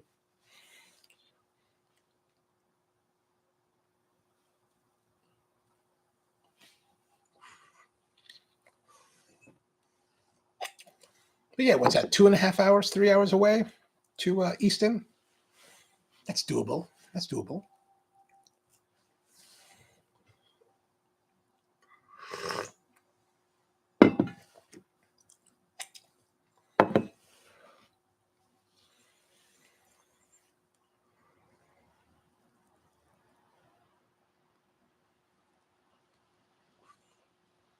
I feel like there's been a lot of buildup with this cigar, meaning that like I'm starting to feel like a little bit heavier. Like, you're getting a little bit of the cigar's getting weightier on you.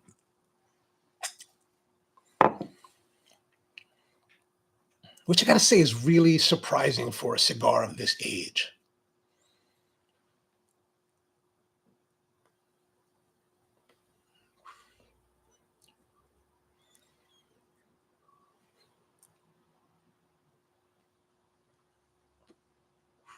Oh, thank you. I appreciate that. I appreciate the likes. I do appreciate it.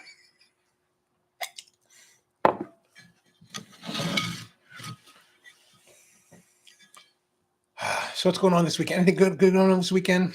Rusty's going to be making mussels. If you're interested at the Woodcraft, they're having at 1 p.m., they're going to have a demonstration on how to turn bats, like for baseball, bat turning. I was like, that sounds kind of interesting. I'm going to go check that out. I don't know anything about bats, baseball bats, not deaf bats.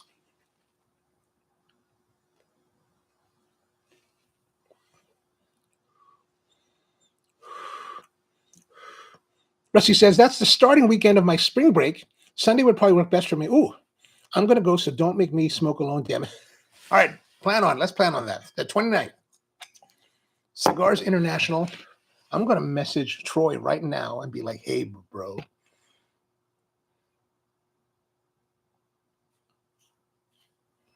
I don't know if you guys use the iPhone, but they had an update recently, and it's just changed. Like, how the search windows used to be at the top? Now they're at the bottom. I'm really hating that.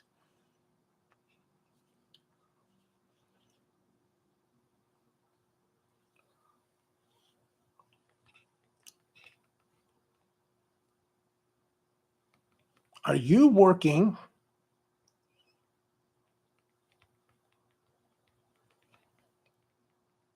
Oh gosh, and here's the thing. Like I saw this report where they were saying that when you're typing on your phone, that Apple is deliberately mistyping for you, right? Like I've been using an iPhone now since 2007. So I would like to believe that I am very well versed at where to place my thumbs to hit the right letter.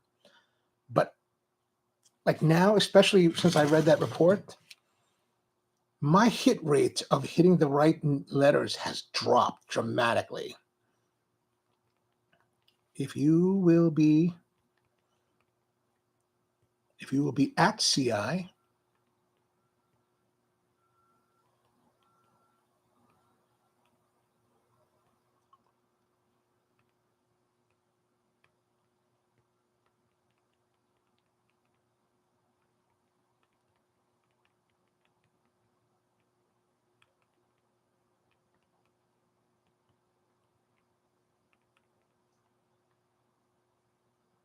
okay, see what he says. Brian says he can go excellent.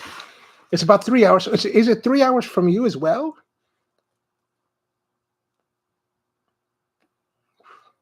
Oh yeah. How far are you from New York? How far are you from Delaware? Because there are some shops near there, and it's about an hour from Baltimore. Too far for Rusty. I guess CI is a must hitch ride with somebody. We will find a way. We will find a way.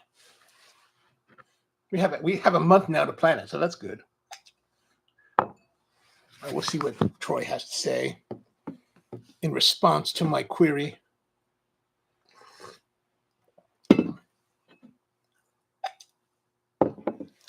Yeah, so the cigar has this little bit of a, in this, after the relight, it's kind of got this little bit of a, maybe the best way for me to describe it is a little bit of stale character to it.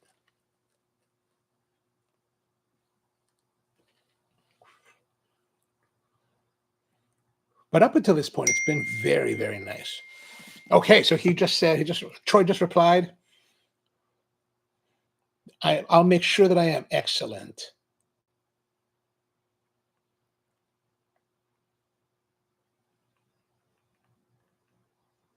See, I can't get this to say, I will be in touch as we get closer.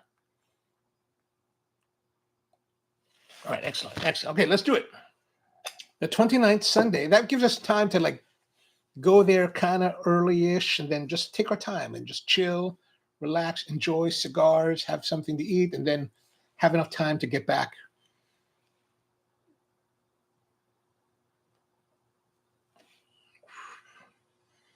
One thing I didn't do when because Troy was an interesting guy because back in the mid 2000s or late 2000s, since he's based in Easton, PA, he started to host this thing called the Mid-Atlantic Barista Jam, which is a coffee event, which I've always thought that it was one of the very best coffee events. It was a really small coffee event, coffee professionals getting together, talking about the craft of making coffee. And it started out him hosting it in Easton. And I remember we would go there, and next door to the venue that they held this was the Crayola Museum. I didn't know the Crayola is based in Easton, PA. But I never made it in to see the museum. I kind of would like to go see the museum again someday.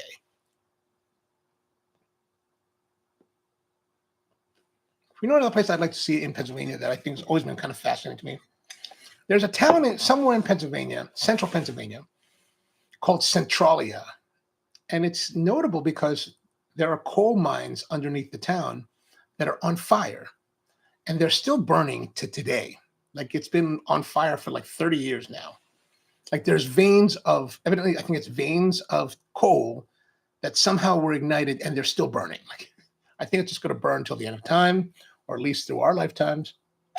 I've always wanted to see that. And then there's a place called Cherry Hill, Cherry something, further up Pennsylvania, where it's remote enough from cities that it's a great place for stargazing. I've always kind of wanted to check that out too.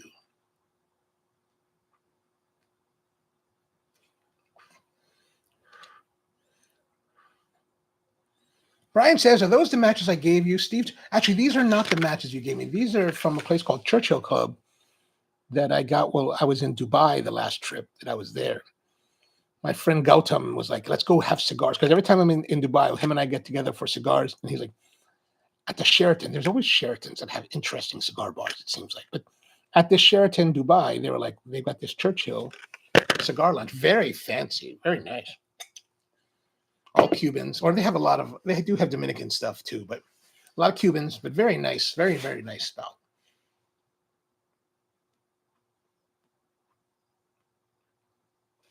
Rusty says, I know they have a bar, but I wonder if we can BYO. I wonder. We'll ask Troy when we get closer.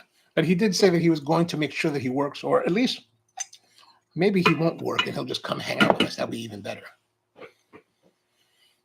Although, that kind of thing is always dubious, right? I mean, as far as like, when you work someplace, do you want to, on your day off, do you want to hang out at your workshop?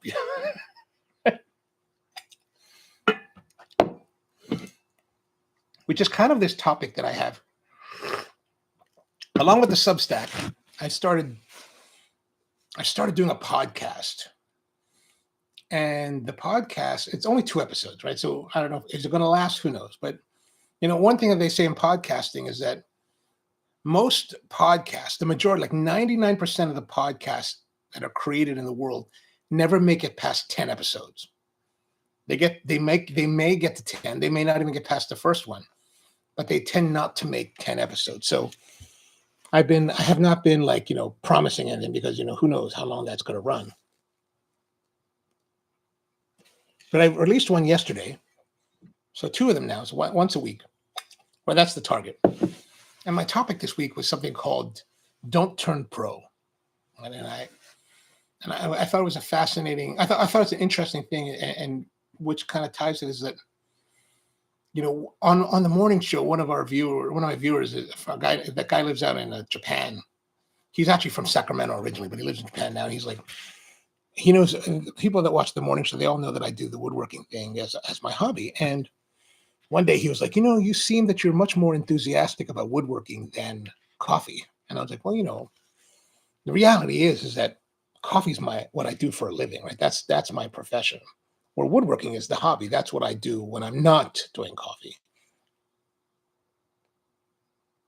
So the episode about the pro was kind of about that, in that, like, I see this in the woodworking world. So I presume that this is also true in the the coffee enthusiast world as well, is that, you talk to some people that do woodworking for fun and they're like, it'd be kind of nice to do this as a living. And at one point I thought, like maybe a year ago, I thought, oh, that'd be kind of a good idea. But in the years since, I don't hold that same viewpoint anymore, because it's like, when you do something for your profession, it's a whole different world. It's a whole different approach, right? Whereas, if you stay, you may do like coffee as a fun pastime, but if you do it professionally, it becomes a different beast. So you tend to lose the joy that you'd have otherwise. So at the end of the day, it's a 20-minute podcast about why you should not become pro from a professional. And there's always been that thought, like with cigars, there's always been that thought to dabble in, maybe to do cigars professionally. But it's like, why? Why would I want to do that? Why make it ugly? Because like in coffee, right? People always ask me, oh, you must enjoy like hanging out at your shop. And I say, I do, but I can never hang out at my own shops because, there's always something that needs attention, whether it's from staff that needs something or guests that would like attention. So you can never really sit down and just sit back and chill. So like in the older days when I would need to get away and like just hang out and be alone, I would actually go to this local Starbucks that used to be close to where I live. And it was a Starbucks that's no longer there. They closed it a few years ago, but I would go there because the staff didn't know who I was or what I did. And I could just hide out and do whatever I wanted to do for like an hour and just be left alone. And I was like, well, that's really fantastic. Tony says it's doubtful that they'll allow BYO. We never know. We never know. We'll ask. We'll ask. I mean, when you have an insider, it might change. But, either way, no big deal. I will not be drinking because, man, I think I said this the last podcast, but that little tiny, like 3/4 of a shot that I had of the tequila 3 weeks ago, man, that really mucked me up.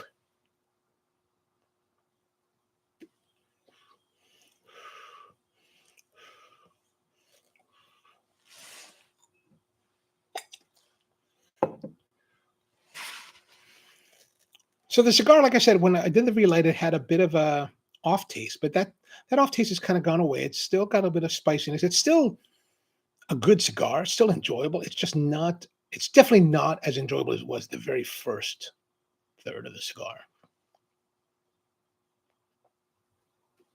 That could be just the palate being too used to it, right? Just getting that fatigue. The flavor is still there. There's still good flavor to it, right? There's still some good spice. I think I'm just more used to it.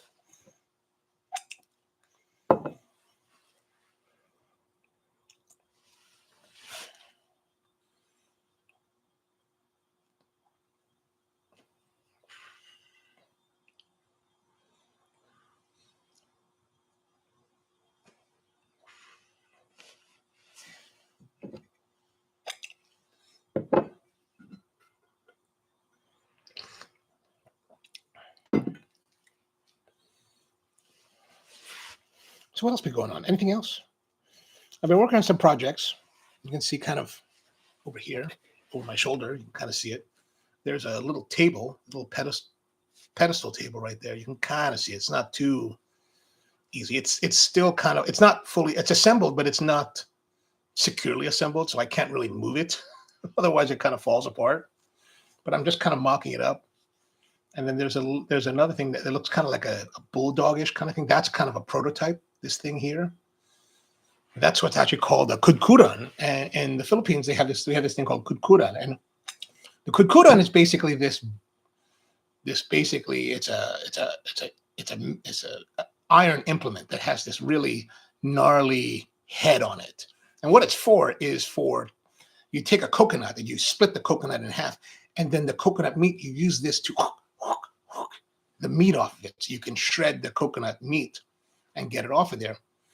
This one my aunt's been using, and she was like, my aunt's older, of course, so the box itself, you sit really low on the floor, and she was like, it's kind of hard for me to sit down on it now. So can you make something that's going to raise it? So I'm working on that to raise it up, and I'm trying to figure out exactly how to do it. And I'm not really doing it like, I think smart people tend to like make plans, and like they'll use CAD drawings to like plan it all out.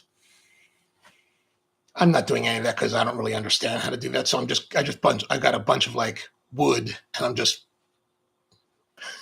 making it piece by piece. It's really a long, arduous process, but I'm not good enough to do it better. And same with that table. That table, I've actually been working on the table for like probably a year now. I made the tabletop. I assembled the tabletop probably a year. And it took me until now, just a couple of days ago, to start working on it again. So I've been shaping it and, making the wings and the legs for it.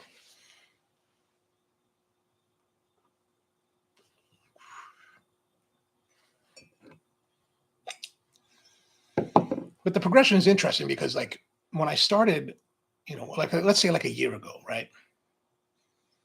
Like I understood so much less last year. And a lot of what I had done over the years was always power tool based, right? Power tool based. But I've been exploring more of this like hand tool work.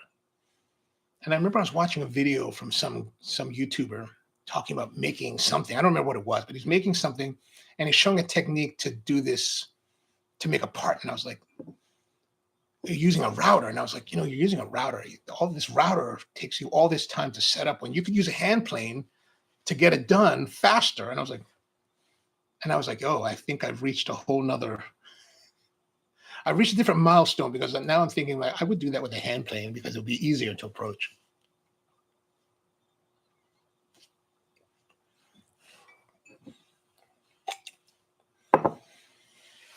Oh, this is definitely surprising. Like this cigar has been a surprise.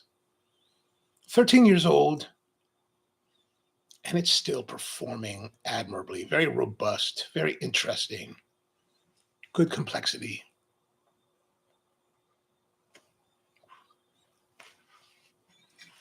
I wasn't really expecting it to be as nice as it has been.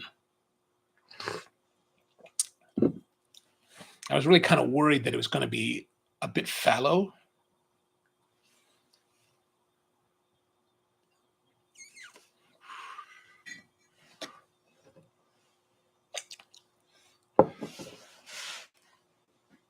But it hasn't been. It's been very, very nice. I got to turn that down because, man, it's just like crushing. The heat is oppressive.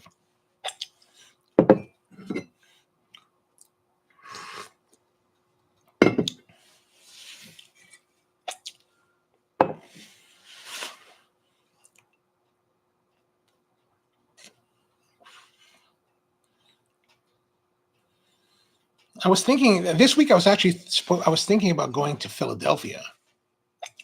I was actually supposed to go originally yesterday. My plan was to go yesterday. Oh man, that's right. I just remembered. I was supposed to have an appointment with my doctor yesterday. I totally missed it. Or was it Tuesday? Man, I better call him.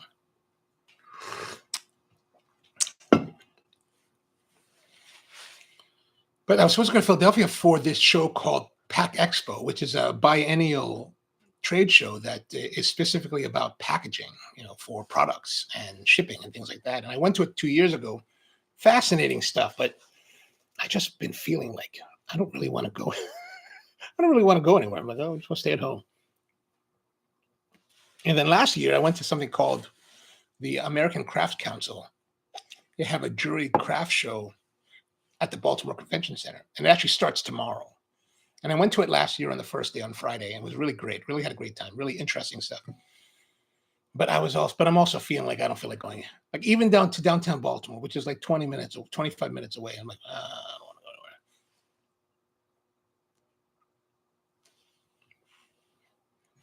go anywhere. I think as I get older, I don't want to leave the house. Brian says there's a threat of heavy snow Sunday through Monday. I have seen there's some weather guys on YouTube. I saw something about that where they said it might snow. Oh man, snow on Sunday. That would suck. That really blows.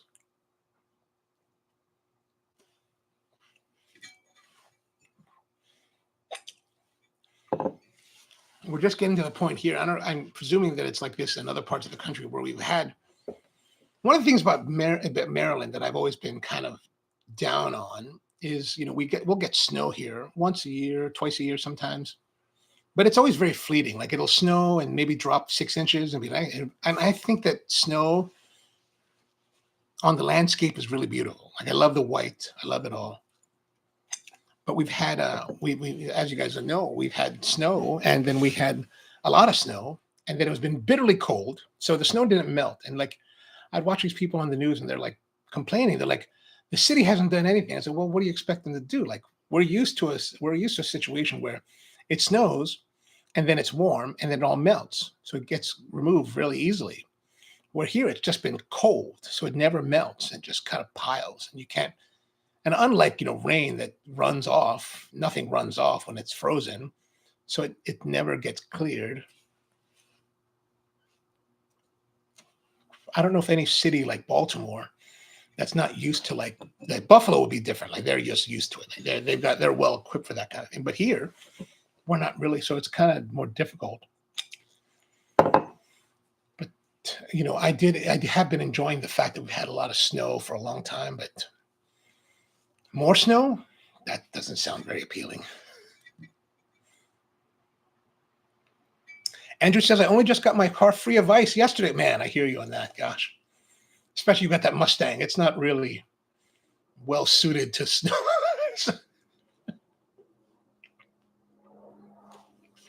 Like back in 1995, I was thinking about getting the. I really wanted to get the last generation Chevy Impala, the big one. Like I thought that was just a badass car.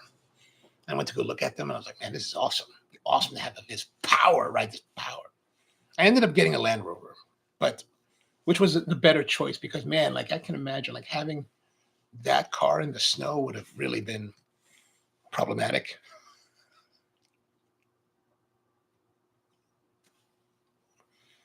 Now I have a truck, a Tacoma, which has been very good. It's like now 12 years old.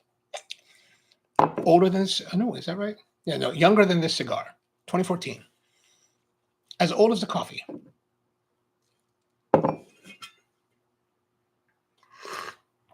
Rusty says the forecast has flip-flopped so many times this week. I've heard reports of nothing but bomb cyclone. Oh, great! More bomb cyclones. That's great. I guess for educators, snow is even more unwelcome because you only have so many snow days that are allotted, and then you kind of have to go and like extend your year. That blows. I don't remember if it was like that when we were young. Like I don't know if I mean, of course we were young, so I didn't really pay attention to that kind of thing. And when you're like 7th and 8th grade, what are you paying attention for that? But I don't know. Back then, did we have extended years because of the snow? Like I do remember in 1977, I was only 8 years old. We had like huge snowfall. And I remember my dad had like shoveled it by hand. And I remember like the pile of snow, I remember it being like overhead. Like I was like, man, just like walls of snow on our driveway in the old house. I was like, man, this is crazy. I don't believe we've ever had it that crazy. But I don't know. I was probably smaller and, it's not too hard to be overhead when you're short.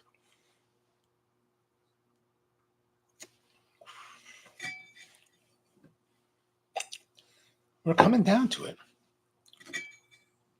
There's a little more bitterness developing now here at this point. That's lessening the enjoyment. But I gotta say, we've been in the 40s this week, and I have been enjoying it. Like it hasn't been too bad. Like was it 2 days ago? I had the garage doors open. I was in here making stuff, and the garage doors were open. I was like, not too bad. I think that's just because we're used to 15-degree weather.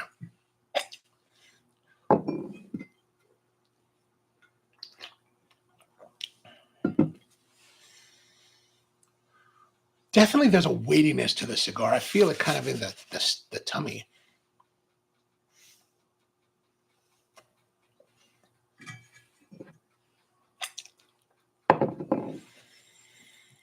I heard from one of my friends, this girl I used to date. She called me and she's like, I have a cyst. I was like, Jesus, really? They think it might be cancer. I was like, good Lord. Ovarian cancer. I was like, good Lord. She's trying to get treatment for it now.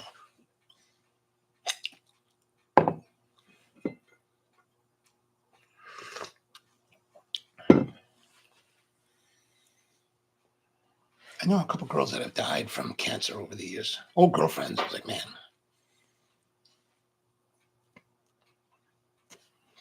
My prom date died a couple years ago from that. I don't know, not ovarian, but definitely a cancer. I think pancreatic. Rusty says they have 3 snow days left. Oh, okay.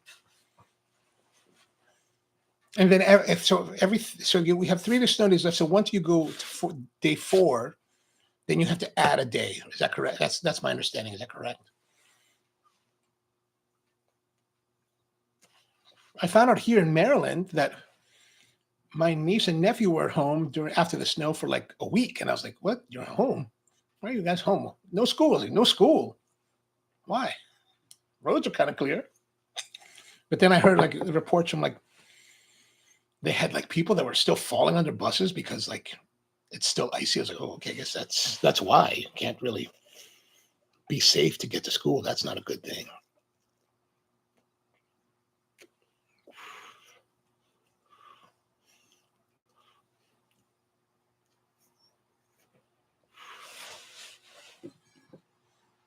I think we can start to finish our calculations on this. I will say that I think that, let's say for the flavor of the last third, we started out with the first third being at 9, excellent. And then I kind of brought it down to 8.75 for the second. I think there's been a slow progression downward. So I'm say 8.5 for the last third, but still the body is still holding strong at 8.75, kind of a medium-bodied cigar. Now the burn, I'm going to kind of give it like a medium ranking because we lost combustion like twice. Draw has been excellent the whole time. So I'm going to say that's probably like 8.25. So very good, but just a little bit very good. Consistency, flavor consistency has been very high. So 8.75 for that. 8.5, 16, 17, 2.5.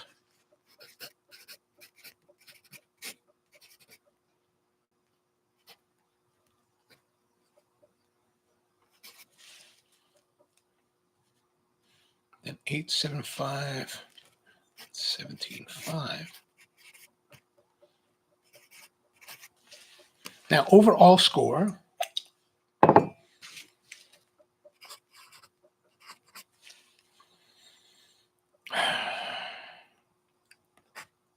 going to say overall score was very good, plus at 8.5.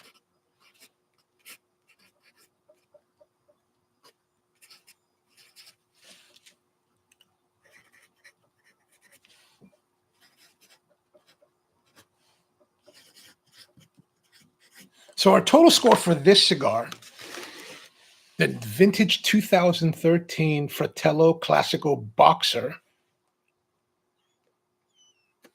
a box press torpedo, I'm giving it 87.25 total score.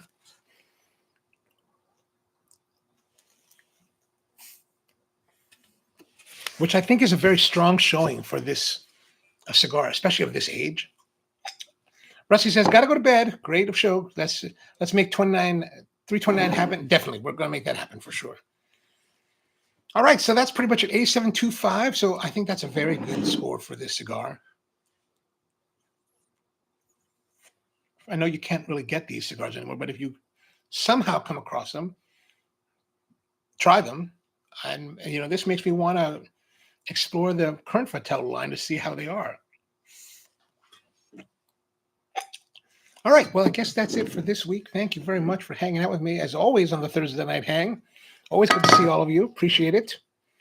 Andrew, have a great one. So back again next week, next Thursday, with another cigar and coffee. So hope you have a great one. And yeah, you know how that goes. See you next time.